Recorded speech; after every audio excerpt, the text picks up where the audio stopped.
Everyone, welcome to my teaching learning session. We start with BPCC 132. We are continuing with Unit 2 today. Unit 2 talks about classical conditioning as we studied the various theories in the last time in social psychology.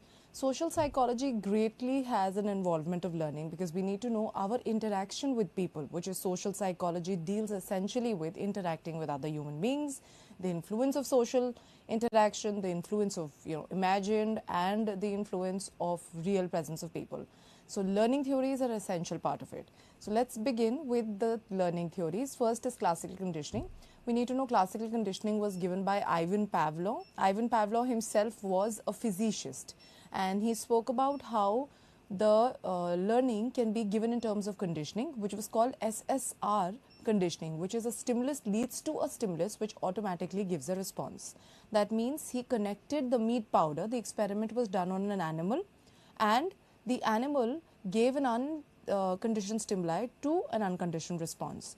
So further doing this kind of conditioning does not require any reward, any reinforcement. It only talks about one stimulus leading to another stimulus with further leads to response. Another kind of conditioning was also given by B.F. Skinner. B.F. Skinner also did an animal experiment. This animal experiment was done on a pigeon and a rat, and this kind of conditioning talks about consequences. So your stimulus leads to a response because it is getting a consequences. A very simple example of this could be a child who really does not like or is not been scoring really well in science and maths has been told that if you perform well in your important subjects like science and maths, you will be getting the favorite meal and a candy along with that every time that you perform well. So do you realize the child is going to make an effort because of a consequence? That consequence is a reward. The reward could be as per the child's need, as per the child's motivation and drive. So this is called as a simple case of instrumental conditioning, and also instrumental conditioning was also called as operant conditioning. Here the second kind of learning, as mentioned on the slide, second kind of learning mechanism is reinforcement, a principle which is studied by B.F. Skinner in 1938 and others. People learn to perform a particular behavior because it is followed by something. It is a consequence, and the consequence has to be something which is pleasurable, has to satisfy your need, and or probably we need to have a behavior that we want to avoid something to do a favorable behavior. Let's understand one very important thing about conditioning is we are trying to put up with good behaviors. We are trying to make people learn desirable behavior and avoid the undesirable behavior. So enhance the pleasure in terms of the right direction and reduce the pleasure where it is the wrong or the incorrect behavior. The third kind of learning in social psychology comes to something which is observational learning. So people often learn social attitudes and behavior simply by watching others. So observational learning, like the term suggests, talks about observing other people and learning. Observational learning can occur without any external reinforcement, which is the individual themselves do not require any reinforcement. The learning might happen on the basis of what is the kind of thing that they are observing. So probably if they're observing a behavior which is very close to them and they want to role model it, they would be doing it without any reinforcement given to them. This theory was by a famous psychologist, Albert Bandura, whose theory was taken up as a rage and people loved this theory. And also Albert Bandura stated that children, 80-90% of children are learning through social learning, which is by observing and learning. Another important process on the principle of reinforcement is called the social exchange, which is the last paragraph. Social exchange theory was given by Kelly and Thibault in 1978, which uses the concept of reinforcement to explain stability and also change in the relationship between the individuals. So this theory assumes that individuals have the freedom of choice and often see social situations in which they must choose many alternative actions. So any action provides one reward and entails a cost, and further it goes on. So speaking of this, when we talk about this, one of the major criticism of learning theories, which we need to talk about all the learning theories, the conditioning, the instrumental, the classical, the social learning, exchange theory, is primarily that imitation and learning and conditioning, everything is happening, but without any involvement of environment. So are we saying that humans, while they learn, while they get conditioned, are not impacted by the environment? Are they not getting influenced by the environment? This theory does not talk about creativity, does not talk about inner innovation, does not talk about the inventions that an individuals can do and probably shift and move from the SSR conditioning. Also, another criticism is that reinforcement theory ignores and downplays motivation. There could be times that children really want to study something. Let's take the same example that a child is not scoring well in science and is not scoring well in the technical subjects, important subjects like maths from very early times of his childhood. Now, don't we see that at times there could be that the reward is something that the child wants, but the child is not at all motivated. He is not driven to do it. So, do you feel despite a reward, the child will do well? I doubt that. So, no matter you give them the favorite candy or a chocolate or a meal or an outing, but the child is not motivated to study science or maths. He or she is not interested. The child is of a literature child. A child really wants to read, wants to write well. So, will we be able to drag the child only on the basis that we're giving him a reward? So, this is something again which conditioning missed out, which was instrumental conditioning. These theories were greatly criticized on this basis. Now, moving to cognitive theories. Cognitive theory presumes that the mental activities of the individuals are important and determinants of social theory, social behavior. These mental activities are called cognitive processes, and these cognitive processes could be memory, could be perception, it could be judgment, decision making, problem solving. Cognitive theory does not deny the importance of external stimuli, but it maintains that there's a link between a stimulus and response. So, cognitive theory just came after all the learning theories. We need to know, they do say that yes, stimulus response is a connection, but when they are explaining learning and they are explaining anything which is being learned, they mention we do not cater to SNR connection. We are associating further other things. So, we are probably maintaining a link between them. Historically, the cognitive approach to social psychology has been influenced by the ideas of Kafka, Kohler and other theorists which were a part of Gestalt psychologists. Gestalt psychologists were the ones who gave the concept of perception, whole. So, in the process of evolution of theory, Gestalt psychologists were the ones who mentioned that whole is bigger than the sum of the parts, etc. So, when we speak about this historically the cognitive approach to social psychologists has been influenced from that idea of holism and holisticness. Central, Gestalt psychology was the principle that whole is bigger than the sum of the parts. Gestalt usually meant as a German word called figure of form. So, they mentioned anything which is broken or divided into parts is not really understood well as when it is put together. One of the best example of Gestalt psychology is movies that we see in movie theaters. Imagine if clips are coming 1, space 2, space 3. Do you think the reel moves like a movie? The movement allows, the movement usually allows us to be able to, see it as a whole and the movie makes sense to us. So, it is a classic example and I feel Gestalt did give a lot of cues to cognitive psychologists to move ahead. Also central to now cognitive psychologists. They mentioned that cognitive structures are very important. These are any form of organization amongst anyone's concepts, anyone's cognition and beliefs. Because of a person's cognitions are interrelated, cognitive theory gives a very special emphasis to exactly how they are structured, organized in your memory and how they affect your personal judgment. So, according to cognitive theory, there should be a cognitive structure. Structure is in something that organizes you, makes you understand things. A structure is an organization. Structure is a holism. So, that of anything, it could be of your cognition, it could be of your belief system, it could be of your concepts. So, because a person's cognitions are actually interrelated, having a framework allows you to better judge, better solve problems. Imagine if the components of our beliefs, our ideas, our stereotypes are so different, how do we get together and think, make it an experience? So, they mentioned all of this is connected. Having all of this connected, organized in memory actually impacts the way you see the world, which is your perception. So, the gist of this is cognitive structures are actually important. A framework of things are actually important. Now, going ahead, as we finish with Unit 1, let's move to Unit 2 with understanding what was learning theories, some of the other learning theories that we had, and now we move to social cognition, understanding social behavior. So we all know what's cognition. Cognition is such a essential part of psychology. It was a part of psychological evolution. Cognition is the process of thinking. So close your eyes and open it. Anything that you see around, like when you see the screen, you see the session, the first thing that you start doing is making judgment, perceiving the person, listening keenly and make sense and reason it. This is all cognition.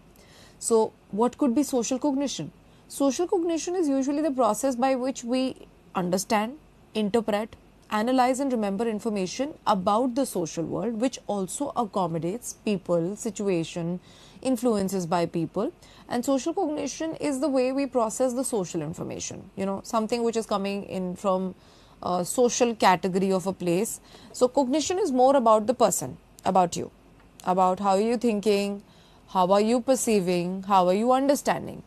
But remember, when we talk about social cognition, it involves multiple people, it involves multiple interaction, it involves social interaction, has to have more than one people to include social cognition. Now let's understand, social cognition is not complete without something which we say as schemas. What are schemas? Schemas are actually a rule and a framework only. It is defined as a structure which contains the border, which has the knowledge expectation of a concept of anything in the social world, which organizes your information in the social world. So let's take a very small example. When we talk about children and we want to make children understand that we want to make children understand colors. And remember, this is a concept. It is an information in social condition, because colors are something which children learn very quickly when they are in the pre-primary age. And this is also involved during your admissions when children are asked colors and animals, etc. So we want to make children identify with the information of colors. We will make them understand what is primary colors. Primary colors makes secondary colors, which is main, and then secondary colors that we have. So remember, there's a framework of what are primary colors, the definition of that and the identification gives them a framework.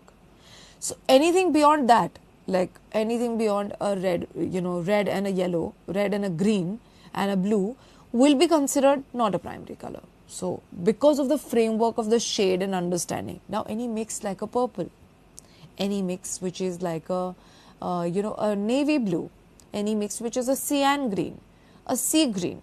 So what is this? These are secondary color. He knows these do not fit in this cognitive structure, which is the understanding, interpreting and analyzing structure of something which is primary colors. That's something which is called a schema. Schemas could be of bigger things. Like let's take an example. When we move out of the country, don't we categorize and gather information regarding that country? So that is your schema. That the information to interpret relationship, people, situation, food, accommodation there. And once you get in there, you interpret everything through that, everything. So that is something which is considered as something which is schema. So speaking of that, now let's move to person. There are different kind of schemas that we have. We have something which is called as a personal schema. Personal schema is cognitive structures that attempts to illustrate the personalities of others and are called person schema. So remember, person and schema would be schemas about people. Simple. Just to understand it. Person schemas could explain specific people. Examples are given. It could be Mother Teresa. It could be a bigger public figure, J.R.D. Tata. It could be Ratan Tata. Also, this also explains personalities in terms of social types, which is they could be extrovert, introvert, gregarious, depressive, submissive, proactive, etc. helpful, like when we talk about Mother Teresa. Social conditioning and category comes into play because that's the kind of work and the thinking, reasoning, understanding that we've had about Mother Teresa. Now, person schemas are often referred to as person prototypes also, generally consist of compositions of personality traits that we use to classify people to predict their behaviors in particular situation. So, which is very important. Let's take an example. We have a personal schema of somebody and we go and meet them. Let's take an example. You are going to meet the head or a president of a company and you've been told that this is the person is punctual, the person loves creativity, the person is a pool of knowledge regarding advertising and editing, and he's been an editor at a greater level. So won't you gather information regarding that and then go to him? That is the person schema that used to help you classify traits about that person, traits about the information, how to classify them, how can you predict their behavior, what they will like as per their choices and understanding. So these are few schemas that we spoke about. Schemas, defining it as personal schema, and then we have something which is called the self schema. Our cognitive representations that is about us, that organizes all the information and processes related information. Self schema is developed from the trait that we think as core of our self concept. So person schemas would be schemas which usually talks about things that we consider in terms of very correct and appropriate to our self concept. What is a self concept? A perception of yourself amongst people. So that's a self concept. So self schema is actually in sync with your self concept, the way you perceive it. Also, self schema describe the components that uniquely characterize and define our self concept. So that's also going to support you. The personal schema actually tells you how to behave with people. You actually look into your self concept, understand this is something that I value about myself, this is something I perceive about myself, and that's how I need to interact with people. Your self schema allows you to put yourself in a social cognition, to construct a social cognition, like be in an interaction of people, keeping that in mind about you. So these are few schema divided into person and self schemas. And also another definition of cognitive psychology is the study of how people process, store and replace information. Social cognition is a study of how individuals attend to, interpret and remember information about their social world. Remember, social psychology greatly needs social cognition. The reason while we interact with people, we need to have an understanding about people, about ourselves, so that we better interpret better, analyze better and put things better. Let's move ahead, and there are furthermore schemas after self and person. We have group schemas, role schemas. Group schemas will talk about stereotypes, that are schemas which are regarding people representing a particular section or a category of group, and stereotypes are something like a group schema. We can take stereotype as a group schema, which could be an attribute, quality of a number of people, and those qualities should be scattered uniformly to all the members of that group. So if we talk about 1, 2, 3, 4 member, remember everyone should have those qualities, categories and traits, presumably characterizing the members of that social group or category. Then we come to something which is role schemas. So when we speak about role schemas, role schema characterize traits, qualities, attributes and behaviors of a person with a particular role in the group. So let's talk about a leader, let's talk about a manager, let's talk about a CEO. Don't we have some designated thought about what they need to do and what they should do? So that is role schemas. Also, the role schemas help us understand and predict the behaviors that a person will, predict the behavior as per the kind of role that the person is occupying. Also, the role schemas are categorized in various levels and ways, which is there are many roles that you can take. There are social categories, there is occupation, there is designation, there is, like for example, when we talk about occupation, could be doctors, teachers, psychologists, counselors, HR managers, sales managers, advertisers, right? And when we come to something which is more designations could coldly go down to sub-manager, manager, and when we talk about the forces of our country, lieutenant, sub-lieutenant, this can also be something which is coming with role schemas. Now then we come to the last, which is event schemas, which is referred to as scripts. These are referred to as scripts. Our cognitive structure does describe a sequence of event, expected sequence of event and behaviors, which is expected out of a event which takes place. So what could be an event schema? Let's take an example of a concert. What do we expect in a concert? If it's a music concert, we expect people to come and perform and sing. And remember, if we go to something which is a performance of children, what do we expect them? We expect children to perform. Imagine when we have annual days in our schools, and when we had them early times, did we not expect a lot of performances from children, a lot of performances from every grade, giving their part of illustration and demonstration, whatever they've learned. So that is an event schema. When we talk about annual days, what are annual days? A representation or a demonstration of an art as per the topic that we have. So that is called as event schemas. Concert is another example. We can talk about a sports event that we go to take. That is also another example. So we spoke about schemas. We talked about schemas could be self, it could be person, it could be group, it could be something which is role, and it could be something which could be role, and it could be something which is events. So speaking of this completes with something which is called as schemas. Now let's come to the types of schemas which is already there. Person schemas, self schemas, event schemas, and when we talk about, let's differentiate them so that we have a better understanding. When we talk about a person and a self schema, person schema is when we are making a schema about other people, right? A designated individual who's there, and self is about ourself. Remember, self schema will come with something which is called as self concept.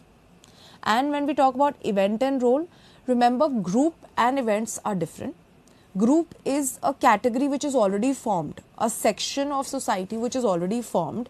And when we talk about an event, event is, we can include events as series of events, series of things that happen in a go, which culminates an event.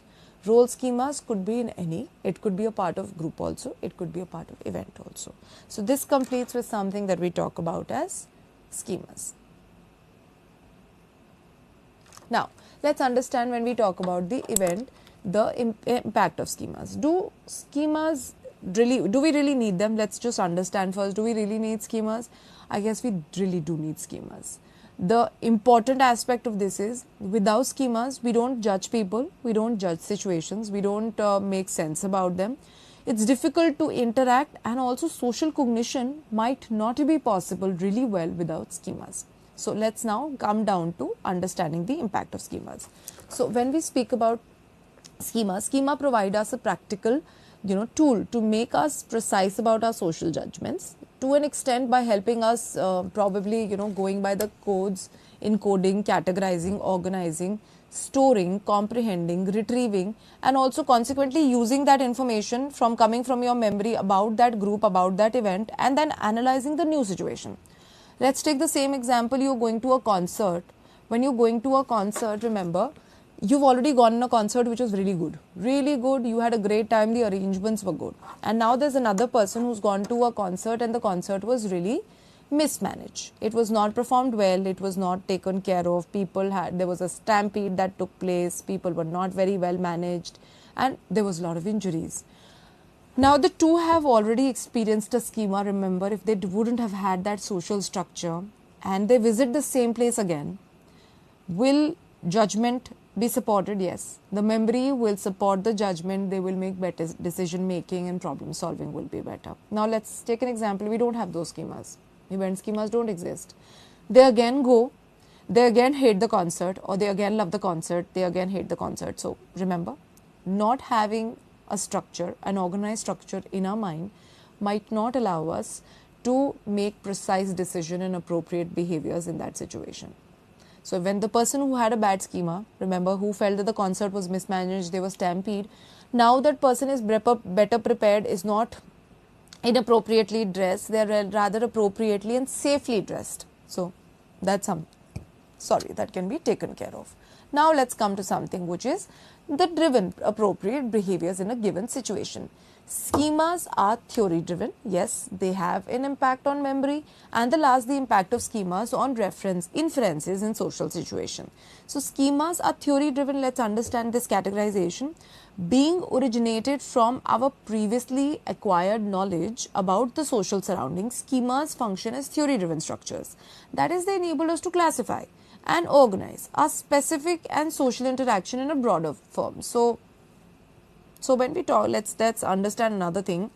When we are taking sessions, when we are taking workshops, when we are taking online sessions for something, remember, we are understanding the comfort of our living. We understand that it enables us to do multiple things at a time and also gain knowledge. We understand it saves time and it allows you multitasking.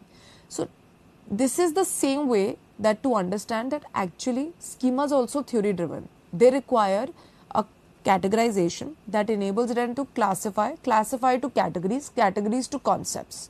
So this is like a broader experience. So schemas cannot be like just be there and happen. No, it requires its categorization, it requires its forum, it requires its form. Then, do we have impact of schema? Human memory is mainly considered a reconstructive. It's reconstructive in nature. Schemas, in place of remembering a specific situation, an encounter, having an experience, schemas play a very important role. Why? They are structures. They are already made structure about that situation, about that place, about that detail of that place. So the memory will always be impacted by it. So let's take another example. We have a stereotype about a model of a car, and we've had a great experience with that model of a car. Now tell me, when you go to buy another car, won't you not want to buy it under the same brand? Because you've had great, let's take an example, you've had a great servicing, customer care, the outlets have been in multiple places, they've been readily available, there have been road services and road support that we get. So don't you feel the cognitive structure, which is schema, has impacted your memory, and further the memory has made you retain, interpret and analyze situations accordingly? So such impact of schema on memory suggests that schemas further determine that what details will be remembered and which detail will not be remembered. So schemas also make it a point that what is important, what is not important. Coming to college, coming to workplace, when you come from college to work to put your things into practical knowledge, don't you feel your schemas tell you, now this is not important, I need to come to function, I need to start practicing, start doing it. And probably this theory is not important, but the hands-on practice, the hands-on knowledge is important. So this is how even the impact of schema on memory takes place. That memory, the schema also tells you what you need to remember all the time and what you need to forget. So remember, when we're talking about being a psychologist, being a counselor, we need to remember all the theories. We can never forget it. But yes, eclectic experience allows you to forget some rigidities and some facts and go on, because the experience tells you to remember this and forget something else. Now, the impact of schema on inferences in social interaction. Most of our social interactions are facilitated by schema-driven assumptions and inferences that we draw out on various people in our social surrounding, which is very true. Whatever that we are holding about people, the judgments, the conclusions, that usually impacts. So I also feel this, when we are going for a movie also, we have our set of assumptions. We've already made a conclusion, maybe because of the actor, the actress, the director, the music. We've already inferred that it is going to be a good movie. It's going to be an entertaining movie. It will only change that idea till the time the movie is really, unpredictably not satisfying and not great as a direction. Till then, we are following our inferences and we are following our assumptions in that condition. So yes, that does happen, that schemas also impact the way we cater and create inferences. This was the impact of schemas that we have, and furthermore, impact of schemas on social judgments.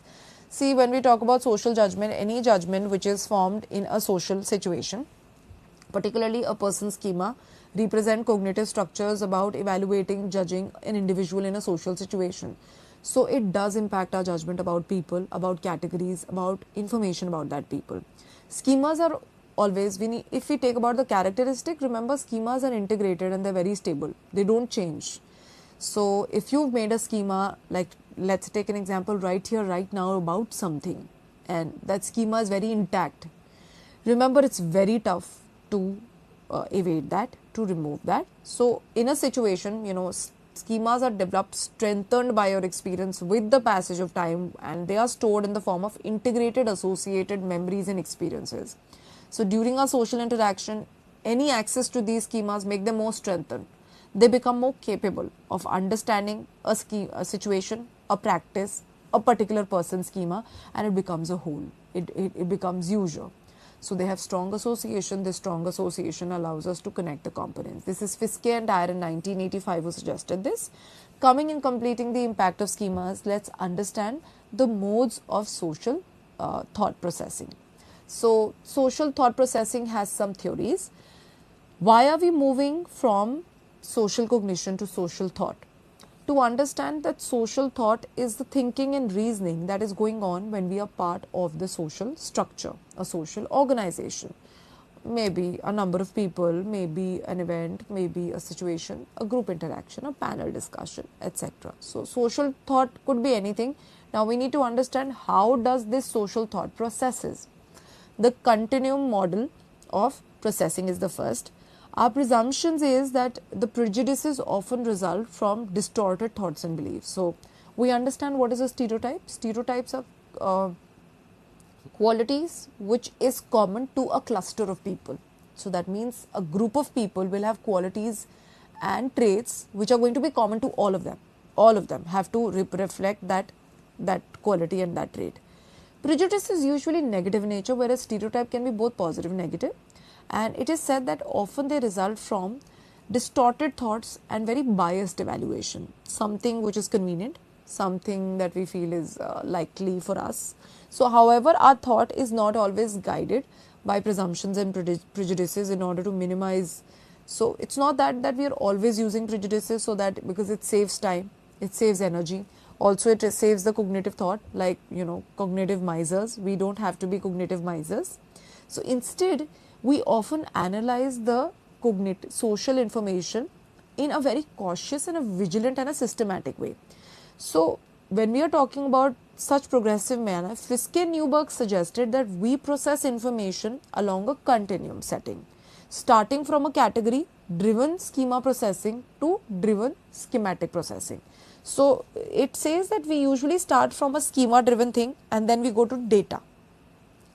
So, I will give you an example to this so that it becomes easy. Let us first understand continuum model processing state, that we process any information in a continuum, any social cognitive information. So, it will not be negative. We will not always use a prejudice to judge something. They said no. Yes, cognitive misers might do. Cognitive misers, someone who really want to be short on things and short on effort, they might use it because prejudices are very common. They are very easy to make and they save you time. They allow you to, not think too much, and it will allow you to save your energy. You already have a prejudice made and you judge the entire situation and people on the basis of that prejudice. But they mention people usually do it from a schematic driven processing to data driven. So we start with the schema and we move to whatever the data is coming to us, and if the data is aligning to the schema, we keep getting that experience, making it stronger. But remember, if it does not align, our schemas might change with time. So the data, the information that we get from a situation might change the way we experience that schema. So it's a continuum, it shifts, and it doesn't mean that our schemas don't shift. It is a continuum, it keeps changing, like from positive to neutral to negative to negative to neutral to positive. So this is what they're trying to say on the basis of schema leading to data. As much data comes in, we change. So this is something which was the continuum driven theories. Let's understand some functions of schemas also that we talk about. So schema saves time. That's something, it's something we need to know. It guides us, guide our behavior, what we need to do, how do we need to do, what we need to kind of cater to a kind of person. It helps memory, recalling, organizes our knowledge and information, enable us to predict something. We already prepare ourselves to talk to a kind of person because we know the information regarding that person. So it's enabling, makes sense of a current experience. So this was data driven. So when we already have a schema, we try to make sense or as per the schema that we have, and that the data also, that experience also aligns with our schemas. So this was something that we talk about. Let's now come to controlled and automatic processing. So we understood that one is a continuum model, another is a processing which is automatic versus controlled. So we follow two distinct ways of approaching information processing in a social thought. One is a very purposeful, organized, logical, known as control. So we go as per, we go understanding a framework and judging a situation on the basis of organizing the information, controlling the information, logically interpreting the information. So this is very careful and controlled processing. On the other hand is a very quick, spontaneous, not thought about and happening. That's automatic. This is something that we can always, I'll give you an example, judgment. Let's take judgment, such a good example. You see two people talking and you know both of them, right? And the first thing that comes to our mind are quick, spontaneous. They might be talking about me. Two people talking, you know both of them. The quick, spontaneous, not thought over, relatively effortless and intuitive is they are talking about me. They both know me. They don't hold a great thought about me. What is this? Effortless. Now, let's go to the control. Two people talking, they both know me. They are not, I'm not, they're not in my good books and neither I am. They're talking about the project. They might be deciding roles and probably I need to pitch in, I need to ask. So this is what? This is controlled, highly logical and purposeful as per the situation which is going on. So this is controlled and something which is automatic. Did we realize how our schemas play such an important role in processing the information which is coming from the environment? Put it anywhere. You are going on stage, you want to speak something. You see your friends and you're like, oh my God, my event is going to be great. My friends are sitting just in front. You take them as a motivator. Now, your friends are not there. First, spontaneous. This is not going to be great. Now, logical. My friends are there. They are going to motivate the others to listen to me keenly. They will spread a good word. They will be attentively listening to me, logically understanding the situation and applauding when knowing that my efforts are great. This is purposeful, not intuitive, not automatic and spontaneous. Remember, Devine proposed that we acquire a number of social stereotypes during our childhood years and the process is through socialization. That's, I feel, the major part that our parents do. They socialize you to gain stereotypes. First, we need to respect elders. That's coming as a stereotype, positive stereotyping that we need to do in our culture. Our Indian culture really needs that. So we do it. Respecting elders have to be taught like that, which is socialization. Respecting your younger beings so that it's mutually reflected. Such stereotypes strengthened by repeated exposure. That's why they keep taking you to parties one after the other and one after the other. Another example, when we are children, our parents tell us to introduce ourselves to their friends, our relatives. Reason, they're building confidence. They're trying to tell you your identity. Represent yourself like this. So this is another example. Stereotype repeats, socialization strengthen it. Every passing experience in the social encounter, exposure is strengthening it. So this is how automatic and control processing takes place, and Devine gives us another beautiful information regarding it. Heuristics, these are mental shortcuts. Mental shortcuts also save times, and it is extremely important in schemas and social cognition. So when we talk about something which is heuristics are mental shortcuts. Like the term suggests, they are its definition. You need to understand heuristics will save time. It will manage your quickness. It will make you reduce cognition better, saving time. Now, there are different types of heuristics that could be mental shortcuts: availability and representative and anchoring adjusting. So availability heuristics, some schemas are far more frequent. You frequently use them in our social interaction than the others. So this is something which is available. A schema which is most recently readily available in our social interaction to guide Schwartz et al. In 1991 proposed that explanation to availability heuristic in terms of A's of retrieval, which is anything which is present in a social situation, you use it more as a mental shortcut. So maybe the situation, the theme of the place helps you determine people's behavior. That is availability. It's there. It's easy. It helps you retrieve information far more quicker, right? Then we come to something which is representative heuristic. So when we talk about representative heuristic, these are often used when we faced with situation which is high level of uncertainty. That means ambiguous situation, confusing, not defined well. In such situation, we generally focus on very essential properties of the social entity and match them with the representative schemas held in the cognitive system. That means let's go to a situation, let's go to a conference meeting, which we don't know is about. We know the topic, but we don't know that what is going to be discussed. We don't know the itinerary. So in such a situation, when we talk about such situations that we have, such heuristics will tell us let's know the theme. We know the person who's dictating and announcing things. You know them. What are they coming within? As soon as the itinerary comes in, you match the two things to make sense of it, because you did not know what the conference is all about. So you came with a topic, you matched the itinerary as soon as the event started, and then you try to organize your cognitive system.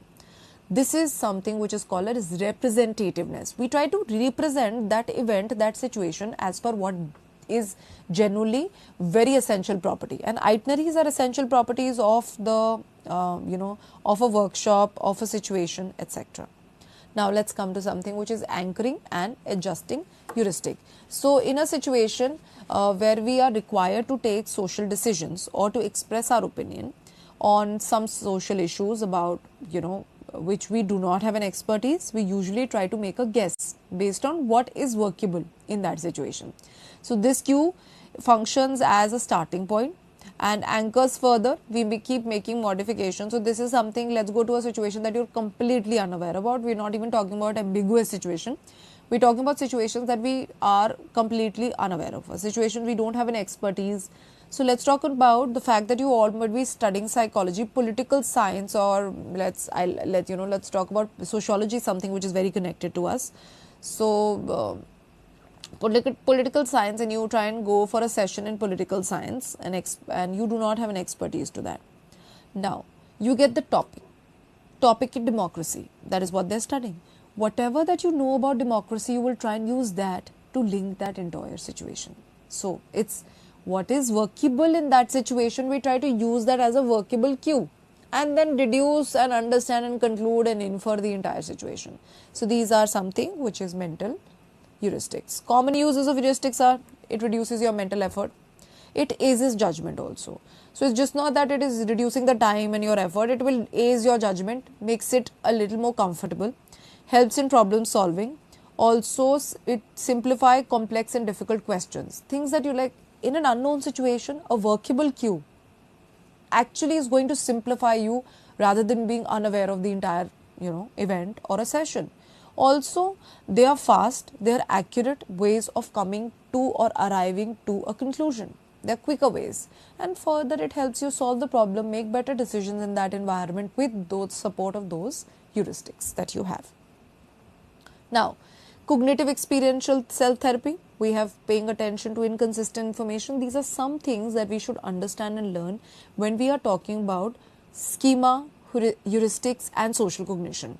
So cognitive experiential self-theory argues that many times we prefer our intuitive thought based on our past experiences over logical thinking. So all of this is telling about when we are processing information in our environment, what happens. There are times that we will usually prefer our gut feelings and intuition based on experiences over any logical thinking. So the automatic processing tends to happen more. So what is it trying to tell us and deduce, conclude that more than logically evaluating a situation that might take a lot of time, we are more oriented towards moving towards our intuition as per our experience, what we have seen, heard and done. Like the old shoes were lucky for him, information available. That color usually looks good on me. So remember, this is how you're interpreting, because this is readily available and this is something that is been, something that you've experienced. So this is a cognitive experiential theory. So also connecting with automatic processing, I'm going back to this to make you understand. We are also saying that automatic processing is something we use more often than anything. Paying attention to inconsistent information. When we encounter a person in social situation, information inconsistent with his or her role draws our attention to, attention even at the cost of some consistent information or relevant information, which is very true. Something which is incomplete, something which is not correct, something which does not make sense catches our information faster than something which is complete, whole and already done. So Bardash and Park in 1996 actually reported that the participants remember qualities inconsistent with gender, which is nurturant for males and competitive for females, rather than inconsistent with the gender, adventurous for male and emotional for females. So which is true. When we talk about gender, I feel is a very common example. Let's go to something else that we have. When we talk children to be, something which is kind, immature, naive and gullible. Now we can say that children are manipulative. They are tactful. These are something that makes us spot out, okay, now these are the change. These are very inconsistent attributes that we are associating with children. When we say that teenagers today are far more passive, relaxed and calm, again very inconsistent. teenagers is a time of stress and storm, and when we talk about teenagers being like that, it seems inconsistent, catches our attention. So that is how paying attention to inconsistent information tends to be far more than the consistent information. Negativity bias refers to another topic that actually wavers our schema, which is negativity bias refers to the notion that even when of equal intensity, human beings have a tendency to greatly weigh to negative social information rather than the positive information, which is very true. Our headspace always work towards the negative information, negative situations, negative circumstances and conclusions, then positive. It's an automatic human, it's a human tendency. So our schemas are usually, I feel, filtered, bought up, framed like that. Then we talk about planning fallacy. While deciding about time we will take to complete a task, we often underestimate the time needed. At the time of execution, we generally overshoot the time period that we have been assigned to ourselves. This is planning fallacy. Planning fallacy talks about mismanagement of time also. They are saying when we are actually looking at schemas, and let's talk about managing time schemas, we usually go with the idea how much time we will require for the entire activity. We don't go by execution. So when we talk about execution, we don't go by the factors of the time taken by each event, its execution. So, ever seen when we are doing run-throughs of events? Run-throughs are far different timing than the actual event. The actual event goes up. Let's take an example. If an event is 45 minutes, in the real thing, it will go 1 hour. Something will take more time. Some proper procedures will take more time, which we miss out because we overshoot the time and we miss out execution and the little fallacies in between. That is called as planning fallacies, which is very common, and that's how cognitive bias, social cognition, where is schemas at times can overshoot thing and we can come out with information which is incomplete. These were sources of errors in social cognitions that we have studied. So these are some errors which we have. One is like we end up doing everything automatically. We pay attention more to inconsistent information. We have a negative bias, and also we have planning fallacy. We don't plan our cognitions, we don't plan our social cognitions really well. Now, another error in social cognition is potential cost of thinking is too much. We excessively do careful thinking, which results in confusion. Haven't we said to children when we are studying and when we are writing the paper, don't overthink. So when you write your BA papers, whatever is the question, do not overthink. Go as per the situation, write what you remember. Overthinking and overanalyzing can lead to a little bit of confusion, and also, it will lead to frustration, wrong judgment. Wilson and Schooler in 1991 stated that half of their research participants to simply rate the several strawberry jams, and half of them deeply analyzed it for some reason, and they rated them as, they themselves gave to each jam. So they did way too intricate dealing and analyzing, and they gave very different ratings to all of them. So that is something which we do as too much of thinking, which is equivalent to overthinking in today's time also. Counterfactual. That's why, remember, when we go to a social situation and we rethink too much and we too much are thinking, we end to make a lot of planning fallacies. We all end up making a lot of cognitive errors. It's because of this. These are some of the errors that we need to keep in account. Then we come to counterfactual thinking.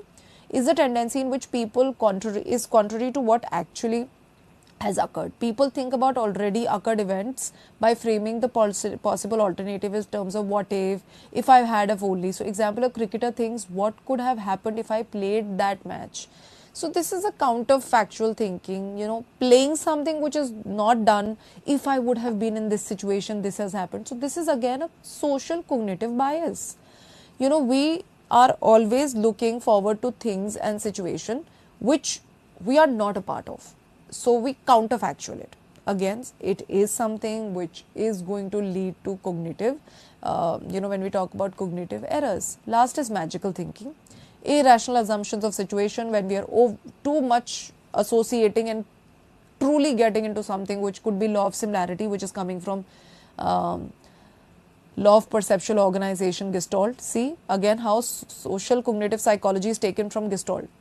Law of similarity, taking everything similar and together. We feel that every individual will appear to do the same thing, every person will appear. So let's take an example. In a company, you went and you did not find great people. In an office, you did not find that two people who are good, and did not make your work easy, what do we tend to do? We tend to label everybody like that. So these are some errors of social cognition that we need to remember when we are a part of a social interaction and social information taking. Now let's introduce the third unit, and then we start with social cognition as the third unit. Why it is in continuous? We need to understand how learning leads to social cognition, understanding social behavior. So person's perception, we have done person schema, now comes to person perception. It is an area of social psychology which studies the process by which we form impressions of other people with whom we are interacting in a social surrounding, in a virtual. Now we can take virtual worlds also, because I feel social media, so much of use of tech is there that we will also take virtual surroundings to make inferences about them. Now, as soon as we get into the situation, the first thing that we do, our social cognition does in forming impressions. During a social interaction, we form impressions of people on the basis of physical features, the clothing, their mannerism, their communication, personality traits. And impression formation is a process which is amalgamated, diverse, in order to integrate, impressions of people around us. So it's a array of things. Too many things come together and we form an impression about a person. This is like the first thing that we do as soon as you get into any social situation. May it be inter, may it be group, right? Then trait centrality. Ash mentioned in 1946, this is a experiment which was done. So 1946 presented an empirical study, a very scientific study. Empirical means scientific holding, to view that when we form an impression of a person, some traits play very important role than the others, which is very true. Ash presented a list of traits of imaginary persons to one of two research groups, and the list included seven traits like intelligent, skillful, industrious, warm, determined, practical, and cautious. The list which was presented to the second had differed in the meaning. They were differed in the manner that the traits cold were replaced with something which is warm. So when you replace one thing from cold to warm, remember the entire, like let's take an example. When we talk about somebody who's intelligent, smart, shrewd,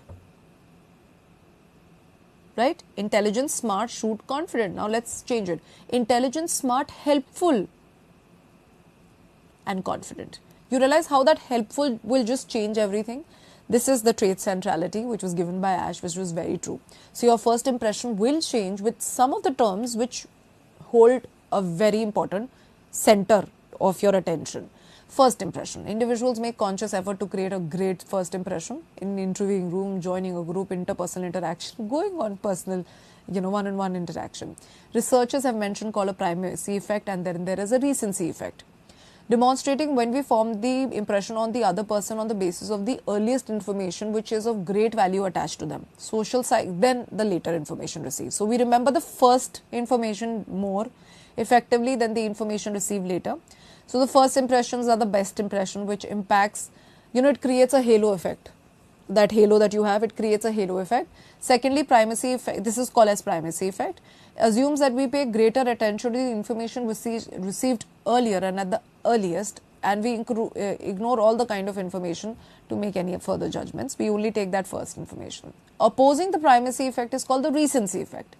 Recency effect is where the considerable time gap of information makes you lose the first impression and you judge everybody on the basis of information which is just received right now, right here. That is called the recency effect. Primacy and recency. Primacy is individuals quickly form an opinion about people as soon as they meet. People tend to recall bringing all the information before they could. So they recall all the first information. Remember, after a time gap, individual's perception is subjected to dominated information. So dominated information is the information which has happened lately. People tend to recall the last possible information rather than going to the first. So primacy and recency. Some theories of attribution which support the primacy and recency effect and judgment. So as soon as we form an impression, what impacts that? We want to know why people are behaving in such a manner. That why is called attribution. We want to attribute people's behavior to something. We infer causes, why a person is so good, why a person is so bad. So that's called attribution of their intention and the qualities and attribute qualities and their personal abilities, we make two kinds of attribution: situational and internal attribution. Fritz Heider proposed that there is a regular form of interaction where people find out the cause behind a behavior of other people by using common sense reasoning. And the process and the method of this common sense finding was very naive scientist and is similar to the scientific method. Therefore, Heider argued that in order to understand the process by which people actually attribute casually were something which is common sense. People use their common sense to attribute why people are so nice, because the situation is good, that's why they are nice.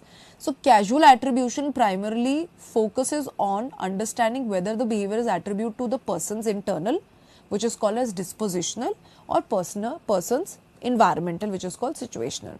So he said we use common sense, and the common sense is divided into two ways, Fritz Heider mentioned. Either we will do dispositional, which is internal attribute highlighting. We will feel, okay, the person is good because he is very helpful. He is a very nice person.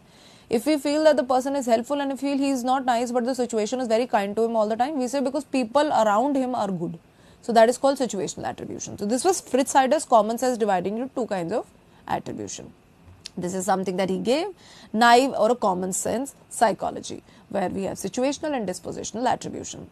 Then we have something which is a correspondent inference theory. This theory mentions, it proposes that we make inferences that person's behavior originated from a personal attribution. We firstly focus the intention behind the personal attribution. So as a perceiver, remember, our decision is based on the personal intention. Why is he doing it? The reason behind it, and extent to which it impacts the common sense. Secondly, we tend to infer a person's behavior corresponding to the underlying disposition. What are his qualities? What are, if it is corresponding to the behaviors that are socially desirable. However, the low social desirable behaviors are inferred as a personal disposition. So this is a very beautiful thing. Correspondent theory says that we make inferences on the basis of the intention, how that disposition is, moving. So if the person's behavior is aligned with the society, we usually take it as socially undesirable, consequent to socially undesirable. If it is low on desirability, we infer it to your intention. So let's take an example. There's water on the floor. Now, a person's fall down. This is what? Socially desirable. Now we infer it to be your personal attribute. Very restless and not attentive, right? Now, move to water is there. The person falls down. People say, fine, he just saved himself because the situation was, so water is down, the person does not fall. He just triples and, dugs the water and move. They say, okay, the water is there. The person was lucky. What did we do? We moved away from this personal attribute and we gave it to society. So whenever it's internal intentions, and the person does something which is good, we put it to situation. If the person is doing low social desirability, we put it to his intentions. So this was correspondent inference theory.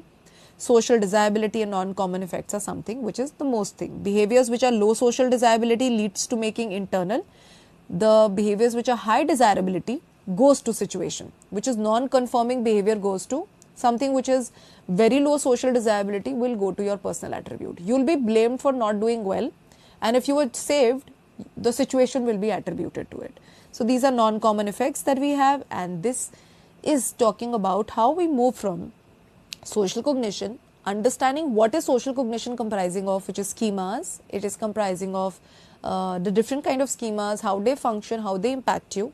We also learn about some of the errors, how learning is such an important aspect to it. After that, we come to behaviors. Social behaviors function when we make, the first thing that we make is impression formation. Impression formation is greatly influenced by attribution. Why a person is having such a behavior? After you formed an impression good, you want to know why they are so good. After you made an impression that they are very fishy, something's wrong, you want to know why they are. Either we use the correspondent inference theory, right? Or we use something which is,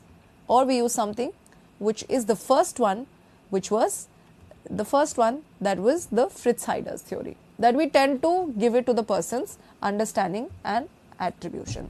So this is something which are the two theories of Fritz Heider, and which talks about two concepts, situational attribution and dispositional. So here it depends about what you want to choose. But in correspondent inference theory, it is very strongly mentioned that when it is low social desirability, we make a dispositional attribution. And when it's a non-common effect, we don't know what is the consequence, we make a situational attribution. So when we are not blaming when the person is saved or he's done something well, we probably give it to the situation. And when it is a non-favorable and non-confirming thing, we give it to the internal attributes, which is your behavior, your attributes and your personality. That's a just introduction of attribution and completes our session today. Thank you.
నా పేరు G Yadagiri.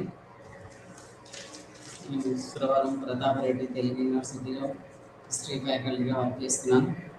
ఇప్పుడు ప్రస్తుతం మనకి ఈరోజు code వచ్చేసి BHIC 132 పుస్తకం.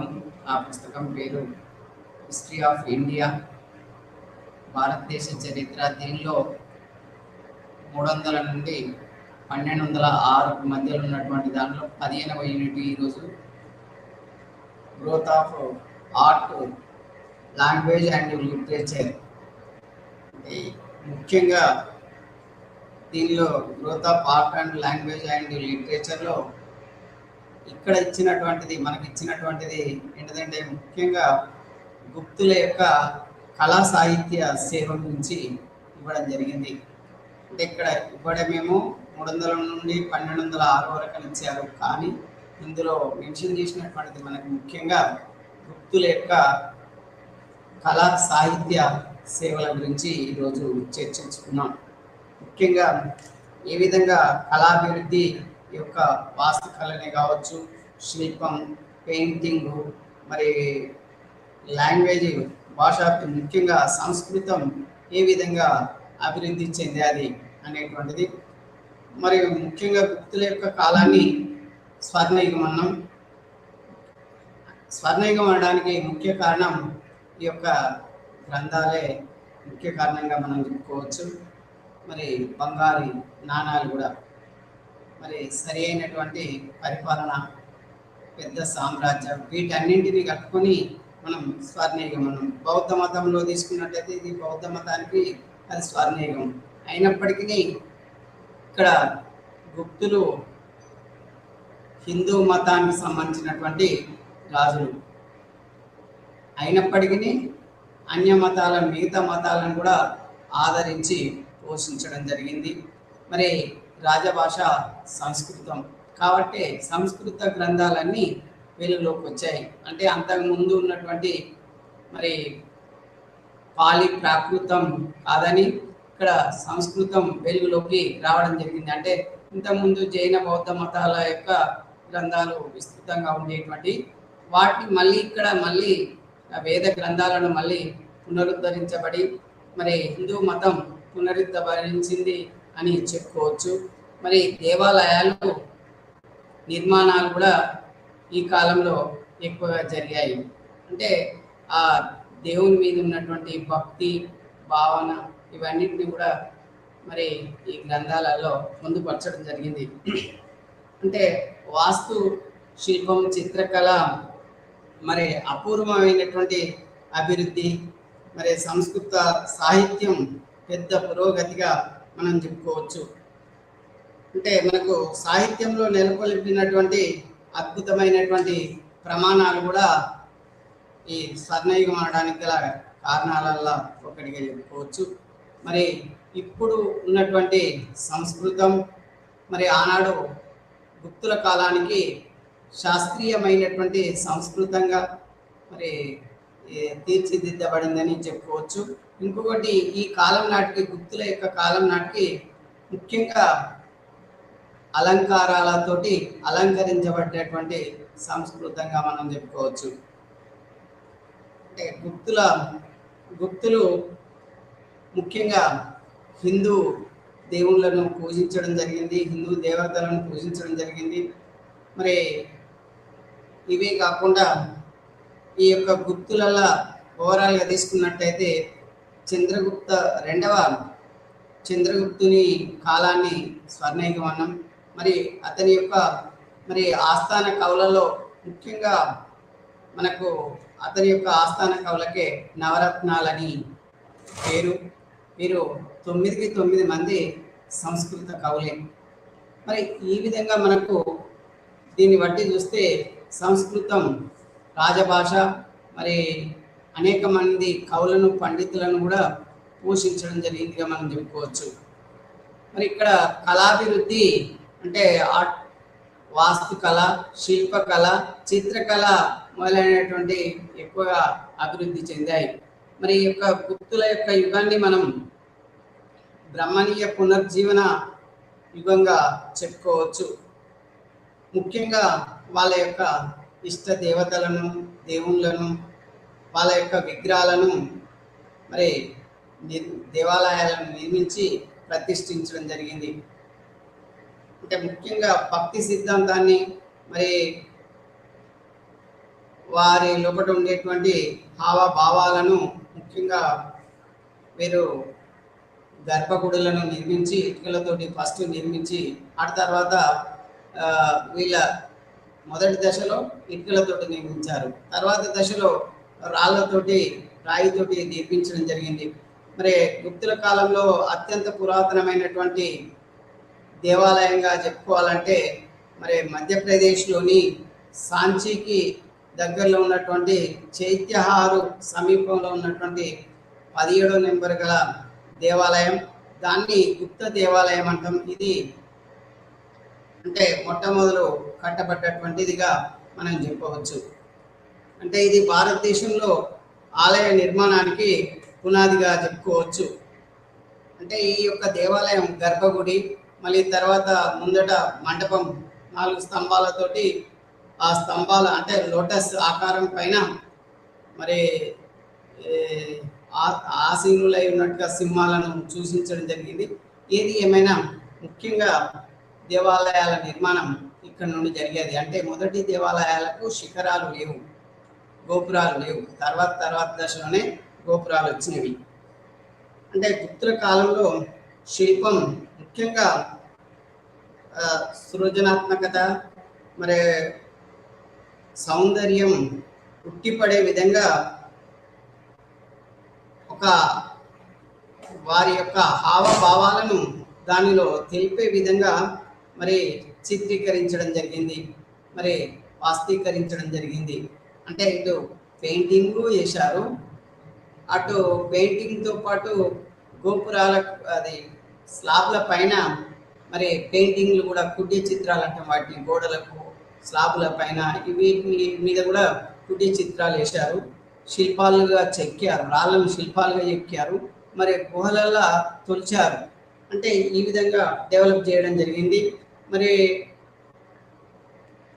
అంటే మనకు అందుబాటులో వీళ్ళ గురించి తెలిసినటువంటి దాన్ని తీసుకున్నట్టయితే మనకు ముఖ్యంగా జియో గారు ఝాన్సీ జిల్లాలో ఉన్నటువంటి ఉత్తరప్రదేశ్ వద్ద ఉన్నటువంటి జియో గారు దశావతారాలు, అంటే దీంట్లో దశావతారాల గురించి చెక్కడం జరిగింది.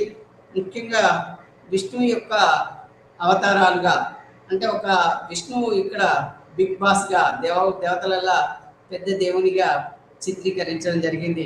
అంటే దశావతారాలు అంటే విష్ణు యొక్క అవతారాలుగా చూపించడం జరిగింది.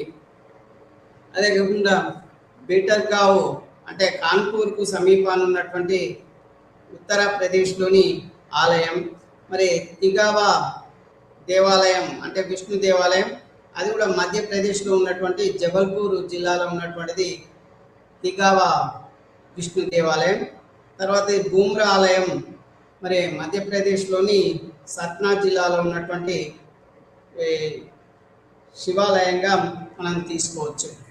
తర్వాతది కోవ్, మరి కోవ్ రాజస్థాన్లోని భరత్పూర్ జిల్లాలో ఉన్నటువంటిది.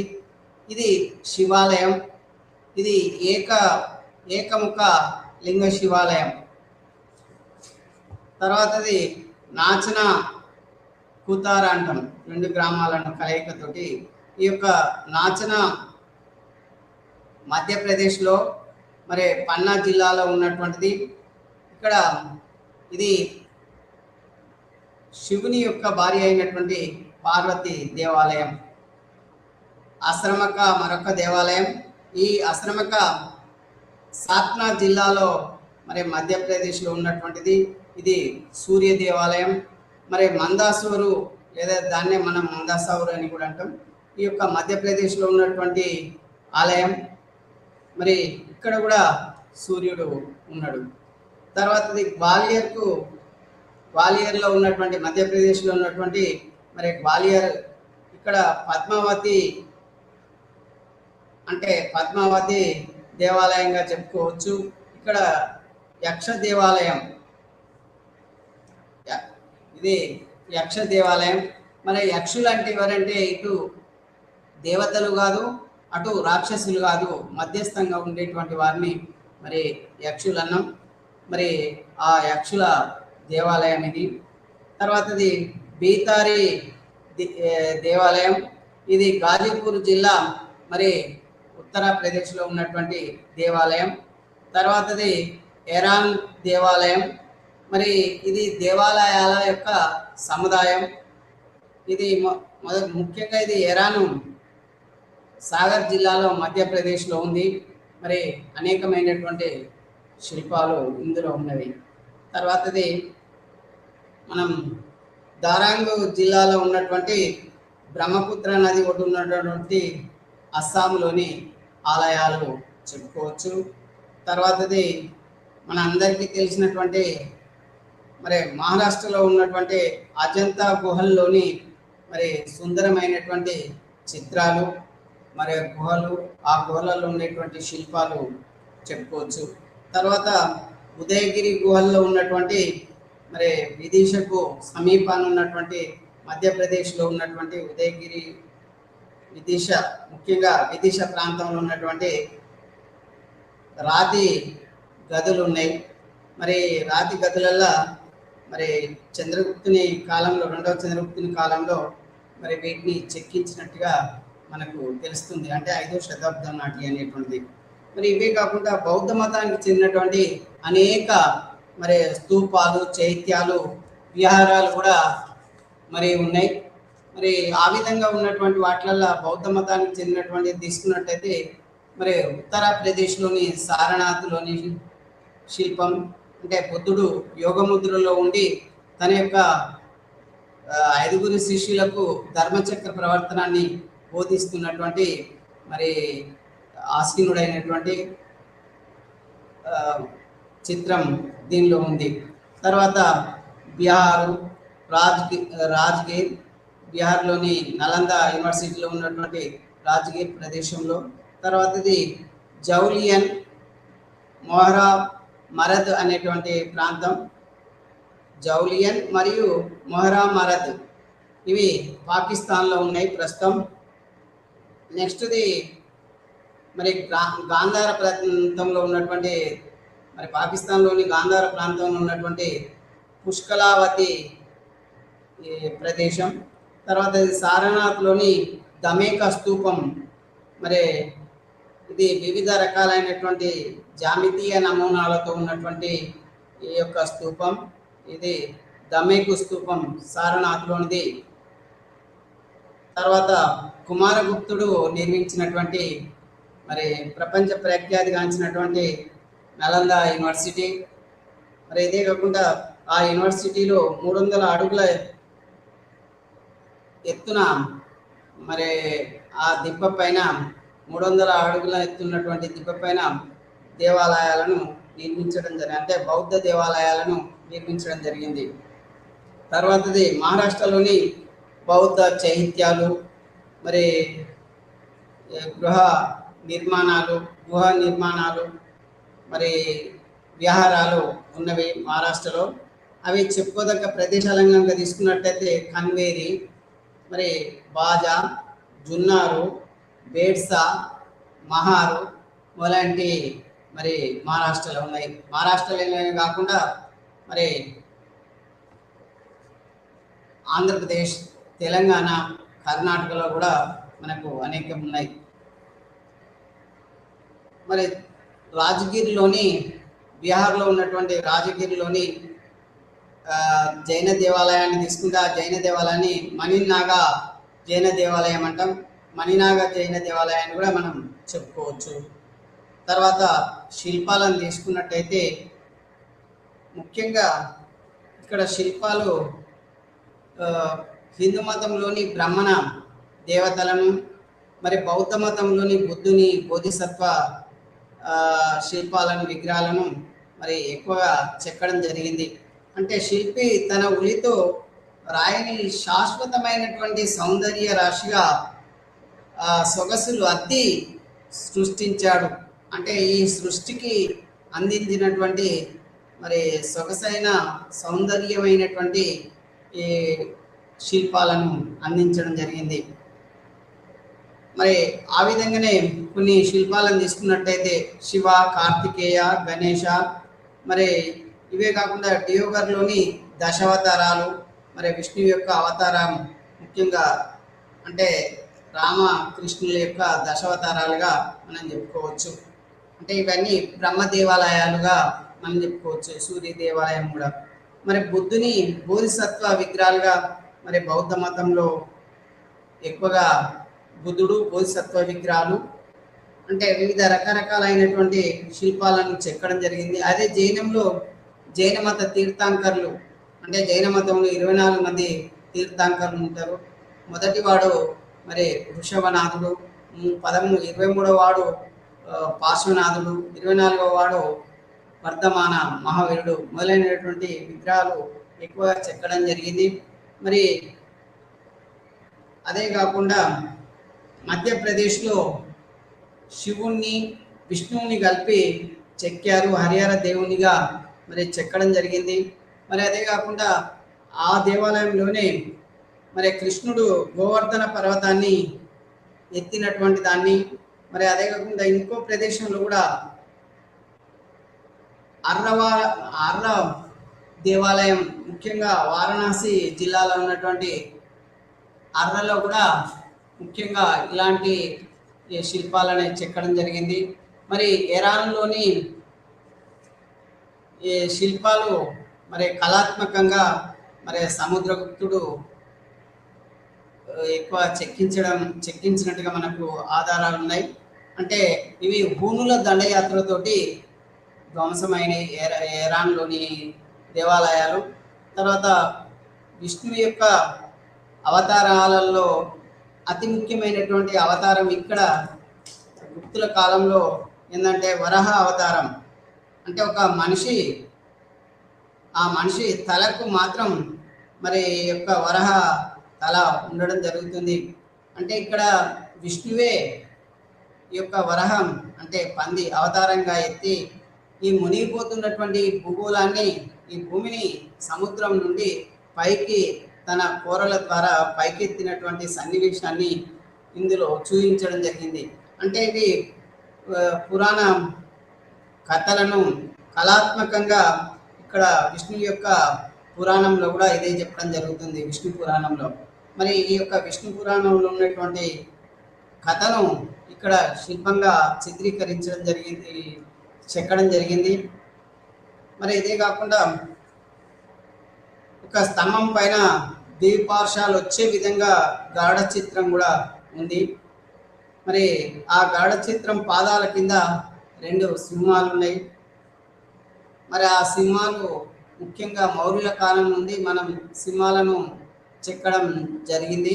కాబట్టి ఇక్కడ గుప్తుల కాలంలో కూడా ఆ సింహాల యొక్క చెక్కడం ఆనవాయితీని మనం అనుసరిస్తూనే ఉన్నామని చెప్పుకోవచ్చు. అంటే పూర్వపు సంప్రదాయాన్ని మనం కొనసాగిస్తున్నాం. మరి ఇదే కాకుండా ముఖ్యంగా మరి ఆనాడు శివారాధన లింగారాధనగానే ఉంది. మరి మనకు ఆ లింగారాధనలో చెప్పుకోదగ్గ దేవాలయం ఇంతకుముందు చెప్పినట్టుగా కోవులోని ఏక శివలింగం, మరి ఉదయగిరిలోని శివలింగం చెప్పుకోవచ్చు. మరి ఇదే కాకుండా మరి శైవ దేవతలను పూజించేటువంటి ఆచారం కూడా ఎక్కువైంది. మరి ఆ శైవ దేవాలయాలలోని ఉండేటువంటి దేవతలు ప్రదేశాలను కనుక తీసుకున్నట్టయితే ముఖ్యంగా దేవతలు లక్ష్మి, దుర్గా, పార్వతి మొదలైన దేవతలను ఈ యొక్క శక్తి దేవతలుగా శైవ దేవతలుగా పూజించడం జరిగింది. ఆ పూజించినటువంటి ప్రదేశాలు మరి ఉదయగిరి గుహల్లో, విదేశీలో, ఇరాన్లో మరి అలాంటి ప్రదేశాలలో పూజించడం జరిగింది. మరి ఉదయగిరిలో తీసుకున్నట్టయితే మరి 2 దేవతలు మకరం పైన నిలబడి ఉంటారు. మరి మకరం పైన నిలబడేటువంటి దేవతలు ఎవరై ఉంటారు అంటే మరి ఆనాడు వ్యవసాయం అభివృద్ధి అవుతున్నటువంటి కాలం, వ్యవసాయానికి ప్రిఫరెన్స్ ఇచ్చినటువంటి కాలం. కాబట్టి వ్యవసాయానికి ముఖ్యంగా 2 నదులు ఉపయోగపడ్డాయి ఉత్తర భారతదేశంలో, గంగా, యమున. కాబట్టి ఆ యొక్క దేవతలు మకరం పైన, మొసలి పైన ప్రయాణిస్తున్నటువంటి దేవతలు ఎవరంటే ముఖ్యంగా గంగా దేవత, యమునా దేవత వాళ్ళిద్దరిగా చెప్పుకోవచ్చు. మరి ఇదే కాకుండా మరి తాబేలు పైన స్వారీ చేస్తున్నటువంటి విధానం ఇలాంటివన్నీ కూడా చిత్రీకరించడం జరిగింది. మరి ఇవే కాకుండా దేవాలయాలకు మరి ద్వారపాలకులు అంటే ఆ దేవుని రక్షించేటువంటి రక్షక భటులు, బ్లాక్ కమాండర్స్ ఇప్పుడైతే ప్రస్తుతం అయితే బ్లాక్ కమాండర్స్ అంటున్నాం. మరి ఆ విధంగా వారికి దేవతలకు, దేవుళ్ళకు రక్షకులుగా ఉండేటువంటి వారు. ముఖ్యంగా గణపతి దేవుడు ఉండేటువంటి వాడు. మరి దుర్గా దేవత అంటే మహిషాసుర మర్దిని అనొచ్చు ఆ శిల్పాన్ని. అంటే ఒక దున్నపోతును దుర్గా దేవత సమాధిస్తున్నటువంటి విధానం. ఆమెకు మరి ఆమె చేతులు కాళ్ళు మాత్రం 2 ఉన్నాయి, కానీ మరి చేతులు మాత్రం 12 ఉన్నాయి. ఆ 12 చేతులల్లో 12 రకాలైనటువంటి సాయుధ ఆయుధాలు ఉన్నాయి. ఆనాటి యొక్క సాయుధ ఆయుధాలు ఉన్నాయి. కాబట్టి 6, 12 చేతులల్లో ముఖ్యంగా ఈ యొక్క సాయుధ చిత్రీకరణగా మనం చూడవచ్చు. మరి ఆ వర్ణను అంటే దుర్గాదేవి శక్తిమాతగా, మరి అంటే ఇక్కడ సంహరించేటువంటి దేవతగా, మరి శక్తి దేవతగా, పవర్ఫుల్ దేవతగా మనం చూడవచ్చు. శివుడే కాకుండా ఇక్కడ విష్ణువు యొక్క 2 వర్ణ చిత్రాలు కూడా చిత్రీకరించబడినాయి. మరి ఇవి కాకుండా దేవాలయంలో ముఖ్యంగా సప్తమాత్రికలు అంటే 7 తల్లుల గురించి ఇందులో ఉండడం జరిగింది. మరి హరప్ప నాగరికతలో కూడా 7 తల్లులు 7 బోనాలు ఎత్తుకపోయినట్టుంది. మరి ఇక్కడ కూడా 7 మరి సప్తమాత్రికలు ఉన్నారు. అంటే ఇక్కడ శివునికి సహాయం చేయడానికి ఈ 7 దేవతలు ఉన్నారని, లేదు పురాణాల ప్రకారం వాళ్ళు భార్యలని, మరి రకరకాలుగా స్థానిక చరిత్రలు చెప్తున్నాయి. మరి స్థానిక ప్రజలు మౌఖిక ఆధారాల ద్వారా తెలుస్తున్నాయి. మరి ఇరాన్లోని చిత్రాన్ని పోలినట్టుగానే మరి ఇక్కడ కూడా మరి వరహ చిత్రం కూడా ఉంది. మరి ఇక్కడ సప్తమాత్రికలు అంటున్నాం. మరి సప్తమాత్రికలైనటువంటి ఆ తల్లులు 7 ఎవరు అనేటువంటిది వాళ్ళ పేరు తీసుకున్నట్టయితే, ఒకటి బ్రహ్మిణి, 2వ ఆమె పేరు మహేశ్వరి, 3వ ఆమె పేరు కౌమారి, 4వ ఆమె పేరు వైష్ణవి, 5వ ఆమె పేరు వారాహి, 6వ ఆమె పేరు ఇంద్రాణి, మరి 7వ ఆమె పేరు చాముండ. మరి ఈ విధంగా సప్తమాతృకలు మనకు దాదాపుగా తెలంగాణలో కూడా అలాంటి శిల్పాలు ఎక్కువనే బయలుపడుతున్నాయి ఈ మధ్యలో. అంటే మనం ఇంకా ఈ యొక్క ఇరాన్లోని చిత్రాన్ని పోలినటువంటి చిత్రాలు కూడా మరి మనకు ఎక్కువనే లభ్యమవుతున్నాయి. ఆ వరహ చిత్రం మరి కాకతీయుల యొక్క శిల్పం కూడా వరహమే. ఇక్కడ వరహం యొక్క 2 వైపులా 2 ఇద్దరు నది దేవతలు ఉన్నారు. ఇంతకుముందు చెప్పినట్టుగా మరి గంగా దేవత, యమునా దేవతలు అని మరి స్థానిక చరిత్ర ప్రకారం మనకు తెలుస్తుంది. మరి మనకి ఈ విధంగా ఏకముఖ శివ దేవాలయాలు, వైష్ణవ దేవాలయాలు, మరి ఈ యొక్క బ్రాహ్మణ మత శిల్పాలు, బౌద్ధ మత శిల్పాలు మరి మనకు ఎక్కువనే లభ్యమవుతున్నాయి. మరి వివిధ త్రవ్వకాలలో బుద్ధునికి సంబంధించినటువంటి రాతి విగ్రహాలు, కంశ విగ్రహాలు మనకు బయలుపడ్డాయి. ఆ బయలుపడ్డటువంటి ప్రదేశాలు బౌద్ధ మతానికి చెందినటువంటి బయలుపడ్డటువంటి ప్రదేశాలను తీసుకున్నట్టయితే బీహార్లోని నలంద, మరి యూపీలోని మథుర, మరి యూపీలోని సారనాథ్, మరి బీహార్లోని బహార్పూరు, తర్వాతది మహారాష్ట్రలోని అజంతా, మరి తెలంగాణ ఆంధ్రాలోని ఉమ్మడి ఆంధ్రప్రదేశ్లోని నాగార్జున కొండ, మరి ఈ ప్రాంతాలలో బౌద్ధ మతానికి చెందినటువంటి కంశ విగ్రహాలు కానీ శిల్పాలు కానీ మనకు ఎక్కువగా లభ్యమవుతున్నాయి. తర్వాత గుప్తుల కాలంలో మనం బౌద్ధ కళను స్వర్ణయుగంగా చెప్పవచ్చు. అంటే ఇక్కడ ఏంటంటే బుద్ధుని చెక్కారు. ఎలా చెక్కారంటే ఇక్కడ భారతీయ సంప్రదాయంలో చెక్కడం జరిగింది.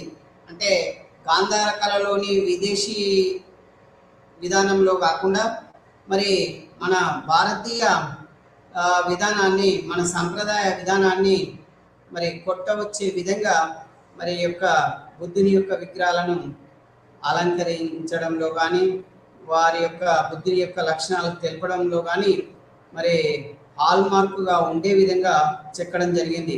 అంటే ఆ యొక్క కనిష్కుని శిల్పాల లెక్క, కనిష్కుని కాలంలో ఉన్నటువంటి ఈ శిల్పాల లెక్క, ఆ గాంధార శిల్పాల లెక్క కాకుండా మరి సీదా సాదా జుట్టు. ఎందుకంటే ఈ యొక్క గాంధార శిల్పంలో మరి రింగు అంటే కర్లీ హెయిర్స్ ఉంటాయి. ఇక్కడ కర్లీ హెయిర్స్ అని కనిపించవు. మరి వస్త్రధారణ విన్యాసం అయ్యే విధంగా ఉంటుంది. కానీ ఇక్కడ పూర్తి వస్త్రం ఉండి నైతిక స్పృహతోటి బుద్ధుడు ఉన్నట్టుగా మరి ఆధ్యాత్మిక ప్రశాంతతతో కనిపించే విధంగా మనకు ఈ విధంగా భారతీయ శిల్పం లాగా మరి హెలెనిస్టిక్ శిల్పం లెక్క కాకుండా, అంటే గాంధార యొక్క శిల్పాన్ని హెలెనిస్టిక్ శిల్పం అని కూడా అంటాం. కాబట్టి ఈ యొక్క ఆ విధంగా విదేశీ అంటే గ్రీకు రోమ్ సంప్రదాయం కాకుండా మన దేశీయ సంప్రదాయంలో బుద్ధుడు ఉండడం జరిగింది. మరి ఇంకా బుద్ధుని తీసుకున్నట్టయితే ముఖ్యంగా బుద్ధుని యొక్క శిల్పాలు సారనాథ్లో ఉన్నాయి. మరి ఆ సారనాథ్లో ఉన్నటువంటిది ధర్మచక్ర ప్రవర్తన తన యొక్క శిష్యులకు బోధిస్తున్నాడు. అంటే వజ్రాసనంపై కూర్చున్నటువంటి బుద్ధుడు మరి ప్రబోధ భంగిమలో తన యొక్క మొదటి ఉపన్యాసాన్ని తన యొక్క 5 శిష్యులకు ఉపన్యసిస్తున్నటువంటి తీరు మరి అత్యంత అసాధారణమైనటువంటి విగ్రహంగా సారనాథ్ యొక్క విగ్రహాన్ని చెప్పుకోవచ్చు. ఎందుకంటే ప్రశాంతమైనటువంటి నిర్మలత్వంతో ధ్యాన భంగిమలో ఉన్నటువంటి శిల్పమే కాకుండా దానిలో చిరునవ్వు ఉట్టిపడే విధంగా మరి శిల్పకారుడు చెక్కడం జరిగింది. అదే మధురలో తీసుకుంటే మరి నిలబడి ఉంటాడు. ఇక్కడనేమో సారనాథ్లో కూర్చొని 5 శిష్యులకు ప్రబోధిస్తుండు ధర్మచక్ర ప్రవర్తనను. అదే మనకు సుల్తాన్ గంజ్లో కూడా బగల్పూరు బీహార్ ప్రాంతంలో మనకు సుల్తాన్ గంజ్లో కూడా మరి ఇలాంటి స్టైలే మనకు బుద్ధునికి సంబంధించినటువంటి దొరికాయి. మరి 6 అడుగులు ఉన్నటువంటి కంచు విగ్రహం బుద్ధుంది ఉన్నట్టుగా పోత పోసినటువంటి బుద్ధుని యొక్క విగ్రహం ఉన్నట్టుగా మరి చైనీయుల యొక్క గ్రంథాలలో పాయ్యాన్ చెప్పినటువంటి గ్రంథాలలో చెప్పబడ్డది. కానీ ఇంతవరకు మాత్రం మరి 6 అడుగులు ఉన్నటువంటి కంచు విగ్రహం మరి పూత పోసినటువంటి విగ్రహం ఇంకా లభ్యం కాలేదు. అంటే పాయ్యాన్ ప్రకారం మరి 82 అడుగులు ఉన్నటువంటి కాపర్ తోటి తయారు చేసినటువంటి రాగి విగ్రహం ఉన్నదని కూడా అతడు తెలియజేశాడు. అది కూడా ఇప్పటి వరకు మనకు లభ్యం కాలేదు. 82 అడుగులు ఉన్నటువంటి కాపర్ విగ్రహం. తర్వాత కంచు, రాగి మరి మిగతా లోహాలతోటి తయారు చేసినటువంటి విగ్రహాలకు వాళ్ళ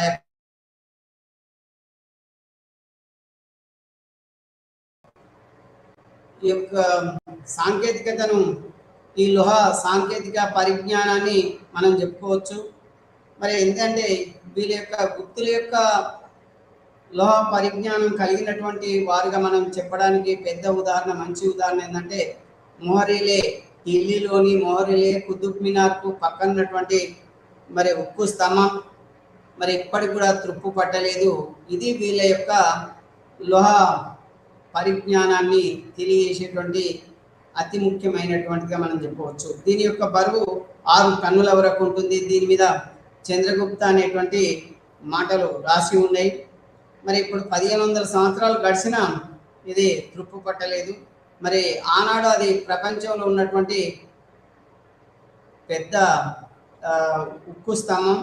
మరి ఉక్కు ఇంత పెద్ద మొత్తంలో ఉక్కును పోశారు, నిగనిగలాడేటువంటి విధానంలోనే ఉండడం జరిగింది, కానీ అది ఇప్పటి వరకు కూడా తృప్పు పట్టలేదు.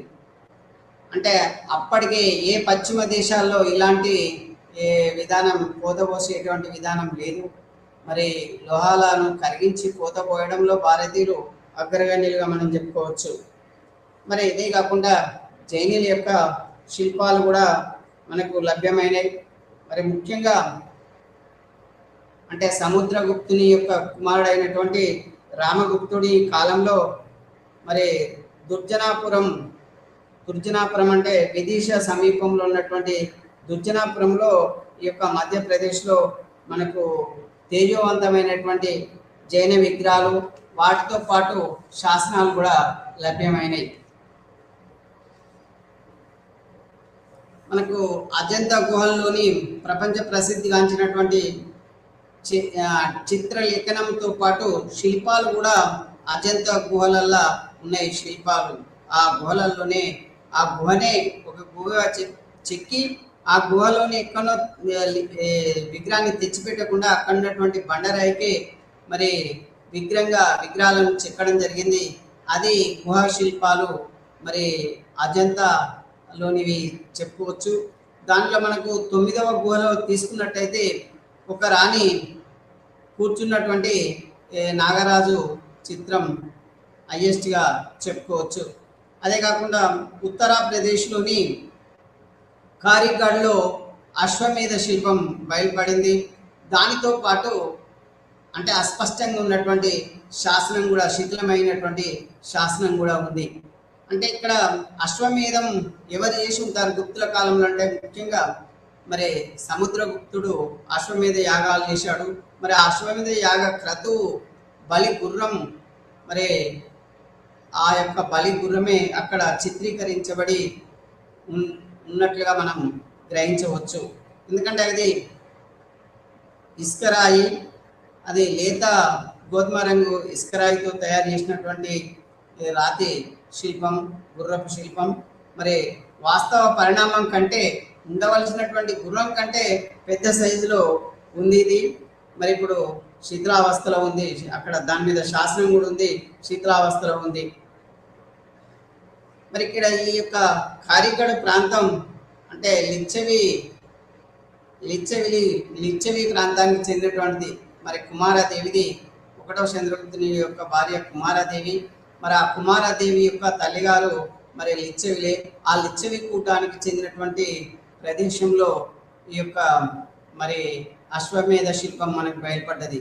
అంటే మనకి ఈ యొక్క అశ్వమేధ శిల్పం వల్ల మరి ఇక ఆనాడు అశ్వమేధ యాగాలు కూడా జరిగినాయని దానికి సాక్ష్యాధారాలుగా దాని మీద అస్పష్టంగా అంటే శిథిలావస్థలో ఉన్నటువంటి శాసనం కూడా ఉంది. ఇక మనం తర్వాతది చెప్పుకోవాలి. మరి శిల్పాలు కూడా అంటే చిత్రకళ కూడా చెప్పుకోవాలి. మన పెయింటింగ్, గుప్తుల యొక్క పెయింటింగ్లను చెప్పాలి. మరి శోభకు వైభవానికి సాటి లేదు గుప్తుల యొక్క చిత్రకళకని చెప్పుకోవచ్చు. మరి అజంతా చిత్రాలే కాకుండా మరి మధ్యప్రదేశ్లోని బాగు అంటే దారు డిస్టిక్లో ఉన్నటువంటి బాగు ప్రదేశంలో కూడా మనకు చిత్రకళ ఉంది. మరి అదేవిధంగా బాదామి రాజధాని అయినటువంటి బాదామి చాళుక్యుల రాజధాని అయినటువంటి ఆ బాదామి వాతాపి నేడు కర్ణాటక. మరి అక్కడ కూడా మనకు చిత్రకళలు లభ్యమైనవి. తర్వాతది మనకు అంటే అజంతా, మహారాష్ట్రలోని అజంతా గుహలలో మనకు ఈ యొక్క అశ్వాకారపు కొండ, ఆ కొండ లోపల అన్ని గుహలు. మరి ఆ గుహలకు సంబంధించినటువంటి గుప్తులకు సంబంధించినటువంటిది మరి మొత్తం ఇందులో ఉన్నటువంటి గుహలలో 29 గుహలలో మరి 1వ గుహ, 2వ గుహ, 16, 17, 19 గుహలు మరి ఈ యొక్క గుప్తుల కాలం నాటికి చెందినటువంటిగా మనం చెప్పుకోవచ్చు. అంటే ఇక్కడ ఈ యొక్క వీటితో పాటు కుడ్య చిత్రాలు కూడా ఉన్నాయి. మరి మతపరమైనటువంటి ఇతివృత్తాలు కూడా ఉన్నాయి. మరి లౌకిక ప్రపంచం గురించి కొన్ని సహజంగా మరి సజీవంగా కనిపించేటువంటి చిత్రాలను కూడా చిత్రీకరించారు. అంటే ముఖ్యంగా ఇక్కడ చిత్రించబడ్డటువంటి మరి వేండి తీసుకున్నట్టయితే వీరు చిత్రించినటువంటి చిత్రాలు తీసుకుంటే వృక్ష సంబంధమైన జంతు సంబంధమైనటువంటి అంటే చిత్రాలు ఎంతో నైపుణ్యంతో మరి స్వేచ్ఛగా చిత్రించడం జరిగింది. మరి వైభవోపేతమైనటువంటి పెద్ద పర్వతాలు, మరి పచ్చని వృక్ష సంపదతో కలిగినటువంటి అడవులు, తోటలు, మరి వికసిస్తున్నటువంటి పువ్వులు, మరి దట్టమైనటువంటి అల్లుకున్నటువంటి తీగల చెట్లు, మరి జలజల పారే సెలయేర్లు, ఎగిరిపోయే పక్షులు, మరి ఆ చెట్టు మించి ఈ చెట్టుకు, ఈ చెట్టు మించి ఆ చెట్టుకు దుంకేటువంటి కోతులు, మరి క్రూర మృగాలు, మరి సాధు జంతువులు, మరి జింకలు, ఏనుగులు లాంటివి కూడా సాధు జంతువులను చిత్రీకరించడం జరిగింది. మరి ఇక్కడ చిత్రకారుడు తన యొక్క కుంచె ద్వారా మరి భౌగోళిక వాతావరణాన్ని, ఈ యొక్క అట్మాస్ఫియర్ను, మరి ఈ యొక్క ఎన్విరాన్మెంటల్ను మెయిన్గా తన చుట్టూ ఉన్నటువంటి దృశ్యాలను మరి దానిలో చిత్రీకరించడం జరిగింది.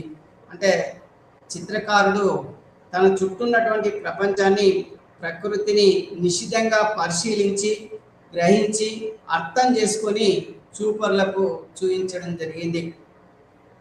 అంటే అదే కాకుండా సమాజాన్ని గురించి తెలియజేస్తూ, మరి ఒకవైపు ధనవంతులైనటువంటి ఐశ్వర్యంతో కనిపించేటువంటి వ్యక్తులు, మరొక వైపు యాచకులుగా, భిక్షగానులుగా ఉన్నటువంటి దృశ్యాలను మరి కనువిందు చేస్తున్నవి.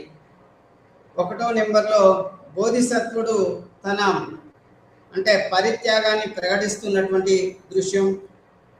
17వ నెంబర్లో ఉన్నటువంటిది తుషిత స్వర్గంలో మరి బుద్ధుడు ఉంటే బుద్ధుని పలకరించడానికి ఇంద్రుడు అతని యొక్క పరివారం అంతా మరి ఎగిరి అంటే విహరిస్తూ వస్తున్నటువంటి దృశ్యాలు ఉన్నాయి.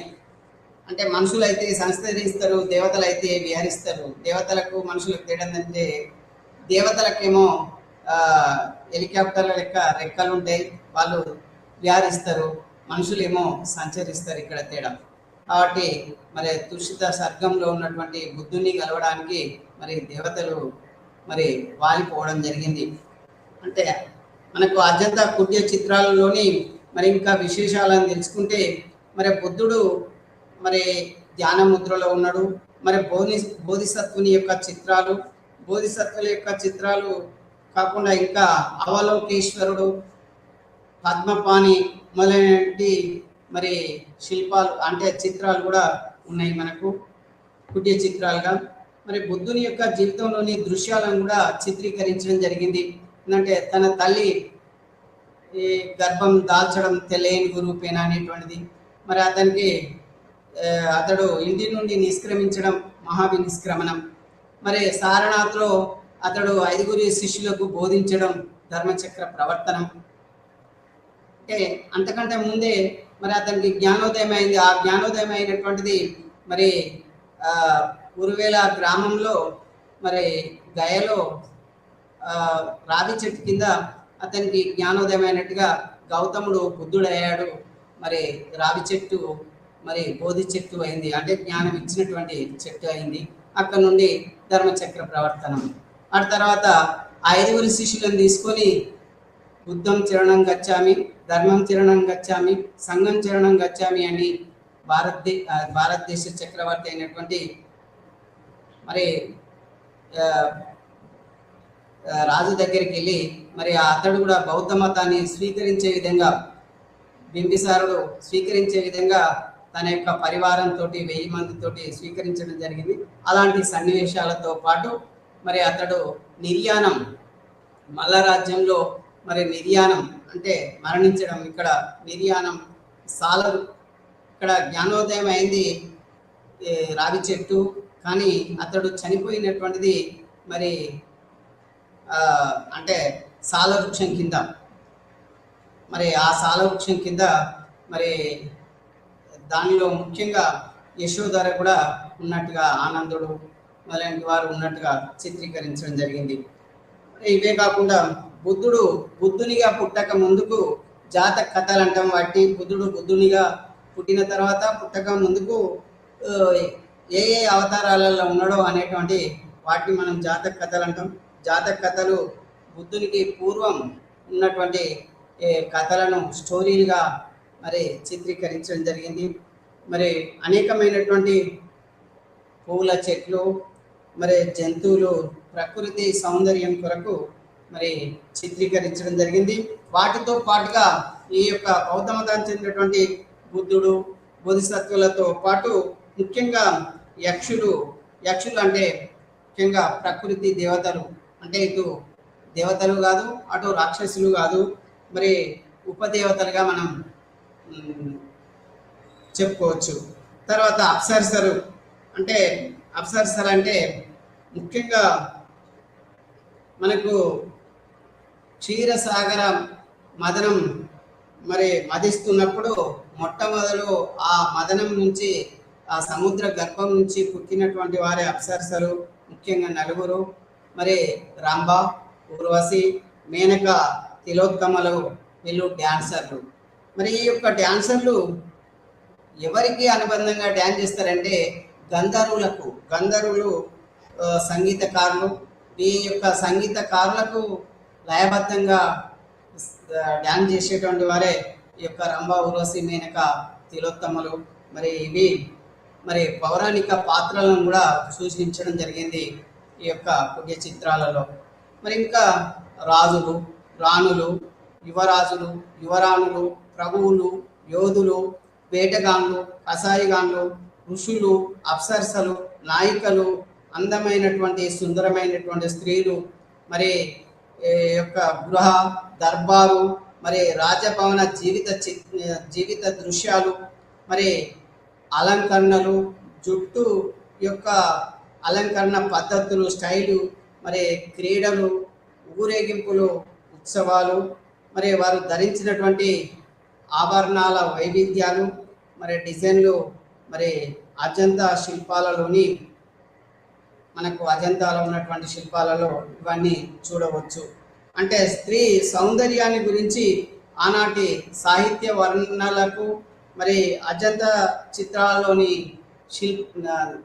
చిత్రాలకు మనం సరిపోల్చుకోవచ్చు. ఇంకా ఇవే కాకుండా మనకు మరి ఆ పీఠాల పైన, స్తంభాల పైన, పైకప్పుల పైన, భవనాల ముఖ భాగాల పైన, ద్వారాల పైన, కిటికీల పైన, ఈ యొక్క చట్రాల పైన మరి అలంకరణ చిత్రకారులు అసాధారణమైనటువంటి భావ నైపుణ్యానికి, వాళ్ళ యొక్క సాంకేతికతకు నిదర్శనంగా మరి ఈ యొక్క కళ ఉట్టిపడుతుంది. మరి ఈ యొక్క గుహ ప్రదేశాలలో తమ ప్రతిభా నైపుణ్యాన్ని, కళాత్మకతతో కూడినటువంటి అద్భుత కళాఖండాలను తీర్చిదిద్దినటువంటి ఈ యొక్క కళాకారులు మరి వారికి ఏ అవకాశం వచ్చినా మరి దాన్ని వదలకుండా మరి అలంకరించడం జరిగింది. ఇప్పుడు అజంతా చిత్రాలను తీసుకుంటే 1500 సంవత్సరాలు గడిచినా మరి వాటి యొక్క కలర్ మాత్రం చెక్కు చెదరలేదు.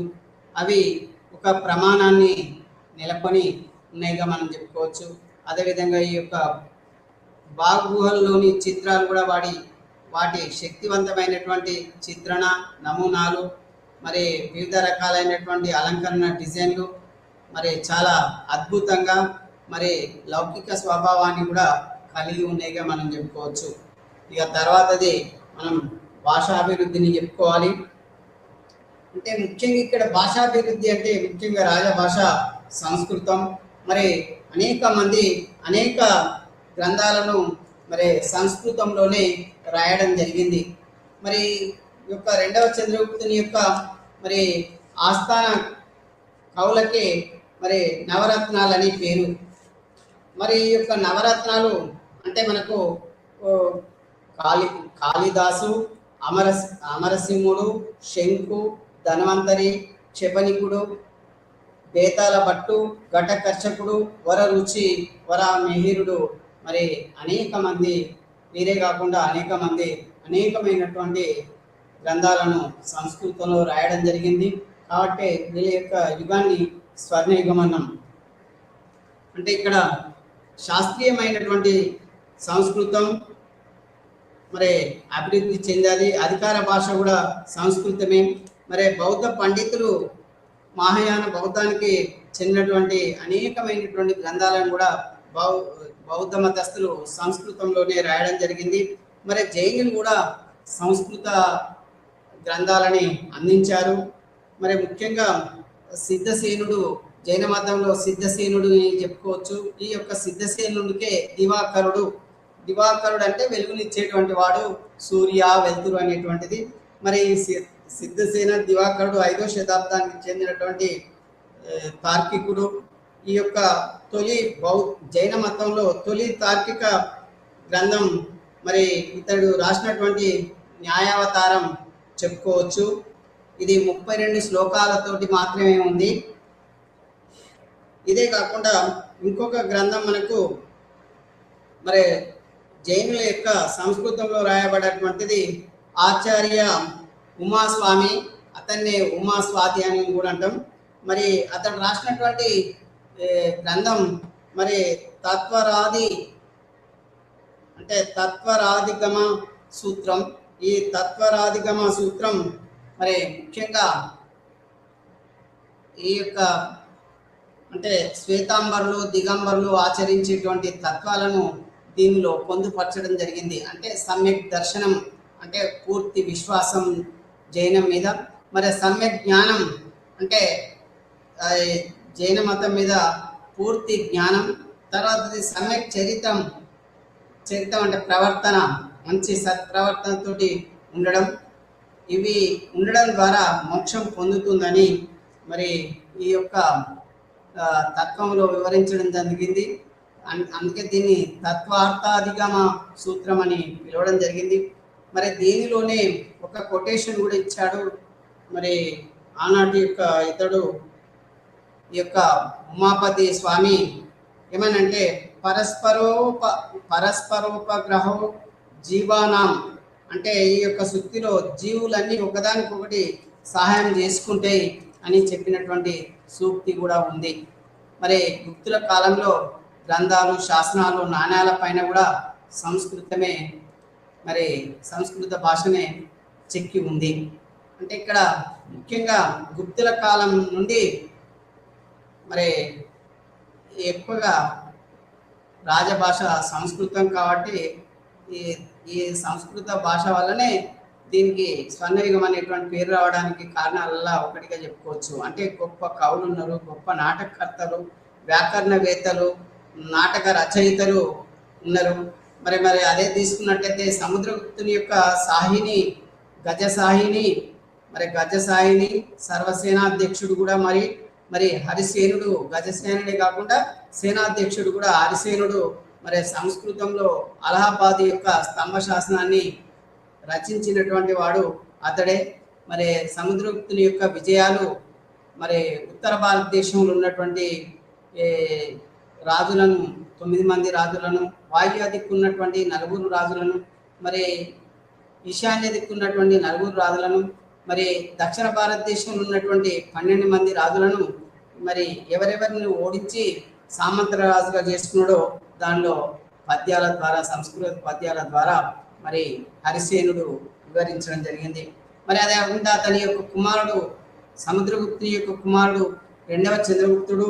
మరి ఆ 2వ చంద్రగుప్తుని యొక్క సేనాని మరి వీరసేనుడైనటువంటి శబా కూడా మంచి కవి పండితుడే. మరి ఇతని యొక్క విజయాలను శబనే ఆ యొక్క మోహరీలే స్తంభం పైన చంద్ర అనేటువంటిది అతడే లిఖించినట్టు మనకు నమ్మకాలు ఉన్నాయి. అంటే రాజుల యొక్క మన్ననను పొందడానికి మరి ఆనాటి యొక్క బ్రాహ్మణ మతంతో పాటు ప్రజల యొక్క మన్నన పొందడానికి బౌద్ధాన్ని కూడా ఆదరించినట్టుగా తెలుస్తుంది. మరి ఆనాడు భారతీయుల యొక్క మేధస్సు, వాళ్ళ యొక్క ప్రతిభ వికసించి అద్భుతమైన మేధో శక్తికి మేధో ప్రగతికి మరి ఈ యొక్క సంస్కృత భాషలో వాళ్ళు సాధించారుగా మనం చెప్పుకోవచ్చు.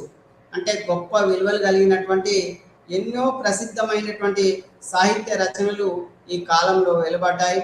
వాటిలలో అతి ముఖ్యమైనటువంటి మరి దేశాంతరాలకు అన్ని దేశాల చేత కీర్తించబడ్డటువంటి వాడు కాళిదాసు.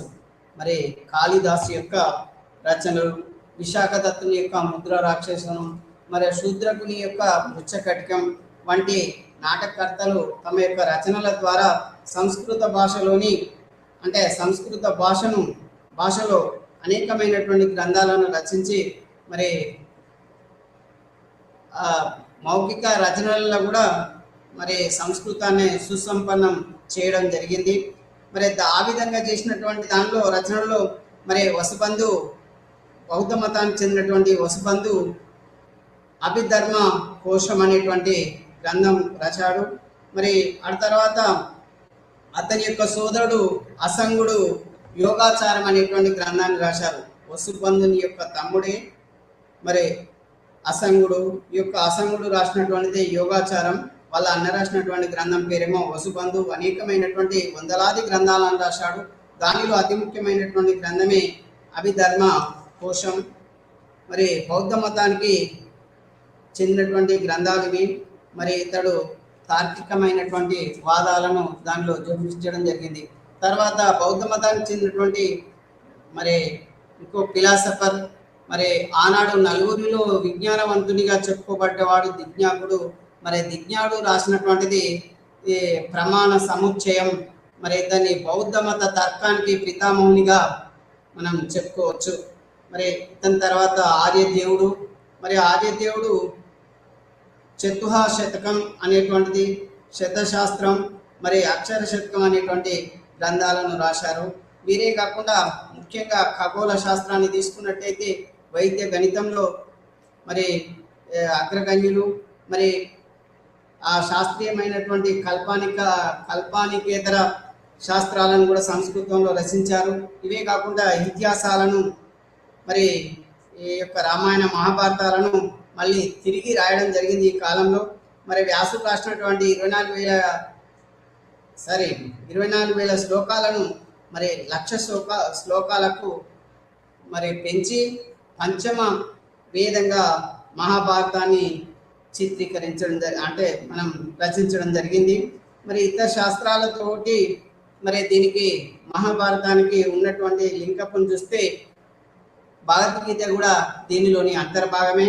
మరి మహాభారతంలో శాంతి పర్వంలో చెప్పినటువంటిది, మరి మనుస్మృతిలో చెప్పినటువంటి కొన్ని భాగాలు ఒకే తీరుగా ఉన్నవి.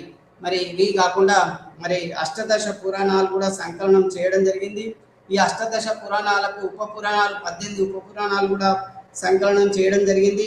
దానిలో తీసుకున్నట్టయితే అగ్ని పురాణం మరి 8వ శతాబ్దం నుండి 11వ శతాబ్దం మధ్యన పూర్తి చేశారు.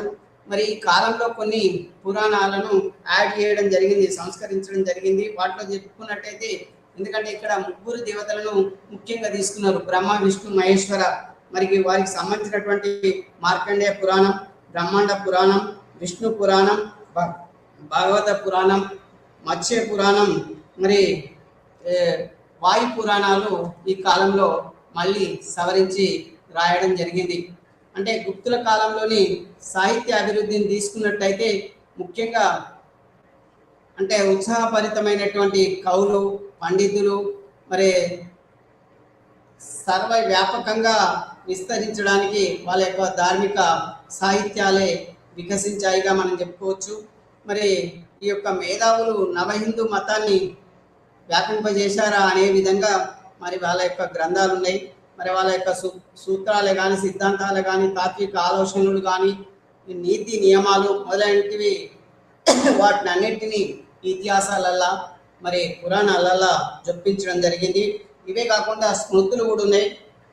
ఈ స్మృతులలో ముఖ్యంగా మరి వాటికి సాహిత్యాన్ని, వీరుల యొక్క గాథలను వివరించారు. ఆ వీరుల యొక్క గాథలని, చారణలు, బాట్ల సంప్రదాయాన్ని మరి గుప్తుల కాలంలో బ్రాహ్మణుల చేతిలోకి వెళ్ళడం జరిగింది. అంటే ట్రైబల్స్ నుండి బ్రాహ్మణుల చేతికి వెళ్ళడం జరిగింది. మరి ఈ యొక్క పురాణాలను కూడా వివిధ రచయితలు మరి రచించి భిన్నమైనటువంటి విధానంలో మరి విజ్ఞాన సరస్వాలుగా మనం వీటిని చెప్పుకోవచ్చు. మరి స్మృతులు తీసుకుంటే స్మృతులతో పాటు అనేకమైనటువంటి రచనలు కూడా సాగించారు. మరి వాటిని ముఖ్యంగా విష్ణు స్మృతి, నారాయణ స్మృతి. మరి స్మృతి అంటే ఇక్కడ ధర్మశాస్త్రాలతోటి రాజ్యాంగాలతో సమానం. మరి యజ్ఞవల్క స్మృతి, మరి కాత్యాయన స్మృతి, బృహస్పతి స్మృతి, మరి మొదలైనటువంటి నైతిక సామాజిక ప్రవర్తనలను గురించి చెప్పడం జరిగింది. మరి ఇదే కాకుండా మనకు పురాణాలు, ఆ పురాణాలలో ఆనాటి యొక్క సిద్ధాంతాలు మొదలన్నింటినీ చెప్పడం జరిగింది. మరి ఇవే కాకుండా వ్యాకరణాలు, ఛందస్సు, కవిత్వము, ఆహారాలు, ఆచారాలు, మరి భౌగోళిక పరిస్థితులు, వీటినన్నింటినీ మరి ప్రజల యొక్క విద్యా విజ్ఞానాన్ని మరి సంస్కారాలను కూడా చట్టపరంగా తెలియజేయడం జరిగింది. మరి ఇవే కాకుండా మనకు మరి చంద్రగుప్తుని ఆస్థానంలో ఉన్నటువంటి వారులలో మనం తీసుకున్నట్లయితే కాళిదాసు రాసినటువంటిది అభిజ్ఞాన్ శకుంతలం, విక్రమోర్షియం, మాళవిక అగ్నిమిత్రం, మరి మేఘ సందేశం, కుమార సంభవం, రఘువంశం, ఋతు సంహారం మొదలాంటి గ్రంథాలు కూడా మనకున్నాయి. మరి ఇవే కాకుండా మరి భాసుడు రాసినటువంటి 13 నాటకాలు ఉన్నాయి. స్వప్న వాసవ దత్త అజస్టు నాటకం. మరి ఇదే కాకుండా విశాఖ దత్తుడు ముద్ర రాక్షసం. మరి ఇతడు చాణక్యుడి చాకచక్యాన్ని, పన్నాగాలను లాగా మరి యొక్క ముద్ర రాక్షసనం ఉంది. మరి వాత్స్యాయని కామసూత్రాలు, మరి శూద్రకుని యొక్క అంటే నృత్య కటికంలో ఆ చిన్న బండి అనేటువంటి దాంట్లో మరి చారుదత్తుడు మరి పేద బ్రాహ్మణుడు మరి ధనవంతురాలైనటువంటి మరి ధనిక అయినటువంటి మరి ప్రజ్ఞావంతురాలైనటువంటి ఆ ధనికను మ్యారేజ్ చేసుకునేటువంటి ఆమె వేశ్యను మరి వసంత సేనను మ్యారేజ్ చేసుకున్నటువంటి ఇతివృత్తం దీనిలో ఉంది. తర్వాతది పాణిని అష్టాధ్యాయి, పతంజలి మహాభాష్యం, మరి అమరసింహుని అమరకోశం, దాన్నే నామలింగ శాసనం అని కూడా అంటాం. మరి సున్నాను దశాంశ పద్ధతిని మరి బ్రహ్మగుప్తుడు ప్రవేశపెట్టడం జరిగింది. మరి ఖగోళ గణిత శాస్త్రాల్లో ఆర్యభట్ట, వరాహమిర, బ్రహ్మగుప్తుడు మరి ఈ యొక్క ఆర్యభట్టీయం అనేటువంటి దానిలో జామితి, బీజగణితం, అంకగణితం, త్రికోణమితిలను తెలపడం జరిగింది. మరి ఇదే కాకుండా మనకు వరాహమిహిరుడు బృహత్ జాతక, లఘు జాతక, వీటితో పాటు బృహత్ సంహిత అనేటువంటి గ్రంథాన్ని రాశాడు. మరి ఈ యొక్క బ్రహ్మగుప్తుని తీసుకుంటే గణిత ఖగోళ శాస్త్రవేత్తనే కాకుండా ముఖ్యంగా బ్రహ్మ స్ఫుట సిద్ధాంతం అనేటువంటి దాన్ని, బీజగణితం, జామెట్రీని దీనిలో తెలపడం జరిగింది. మనకు వీళ్ళంతా అంటే మన ఈ అన్ని వివరాలన్నింటినీ ముఖ్యంగా మరి ఉజ్జయిని పట్టణంలో ప్రముఖ గణికునిగా ఉన్నటువంటి కాలంలోనే మరి ఇవన్నీ రాయడం జరిగింది బ్రహ్మగుప్తుడు. ముఖ్యంగా ఈ యొక్క బ్రహ్మగుప్తుడిని మ్యాథమెటిక్స్లో మరి ఇతని యొక్క విధానాన్ని అనుసరించినటువంటి అతన్ని 770లో ఉజ్జయిని పట్టణం నుండి మరి బాగ్దాద్కు కంకబట్టును తీసుకొని వెళ్ళి ఆ కంకబట్టుడు మరి యొక్క అంటే బ్రహ్మగుప్తుని యొక్క గ్రంథాలను మరి అక్కడికి వెళ్ళి బాగ్దాద్కి వెళ్ళి మరి అరబిక్లోకి అనువాదం చేయడం జరిగింది. మరి ఈ విధంగా మనకు ఈ యొక్క ఇవే కాకుండా బట్టి, రావణవధ, దండి, దశకుమార క్షేత్ర, మరి కుమారజీవ, ధర్మపాల, మరి వీసీగా ఉన్నటువంటి ధర్మపాల, మరి విష్ణు శర్మ, పంచతంత్ర, మరి ఇవన్నీ కూడా కాత్యాయని స్మృతి, మరి జైనుల యొక్క అనేకమైనటువంటి, బౌద్ధుల యొక్క అనేకమైనటువంటి గ్రంథాలు, మరి చరకుడు చరక సంహిత, మరి సుశ్రుతుడు సుశ్రుత సంహిత, పాలకావ్య, మరి హస్తాయుర్వేద మొదలైనటువంటి పశు అంటే వెటర్నరీ సైన్స్ గురించి మరి ఈ కాలంలో అనేకమైనటువంటి చెప్పడం జరిగింది. ఇదే కాకుండా షట్ దర్శనాలు, న్యాయ, వైశేషిక, సాఖ్య, యోగ, మీమాంస, వేదాంత మరి ఇవన్నిటిని ఈ కాలంలోనే తెలియజేయడం జరిగింది. అంటే ఈ విధంగా మనకు ఈ యొక్క బౌద్ధ కాకుండా మరి గుప్తుల కాలంలో ఈ యొక్క కళ, సాహిత్య సేవలను అందించి ఈ యుగాన్ని స్వర్ణయుగంగా చేయడం జరిగింది. బంగారు నాణాలను ముద్రించడం జరిగింది. కాబట్టి వీటన్నిటిని దృష్టిలో పెట్టుకుని ఈ కాలాన్ని స్వర్ణయుగంగా చెప్పడం జరిగింది. ఓకే, మరి ఉంటాను.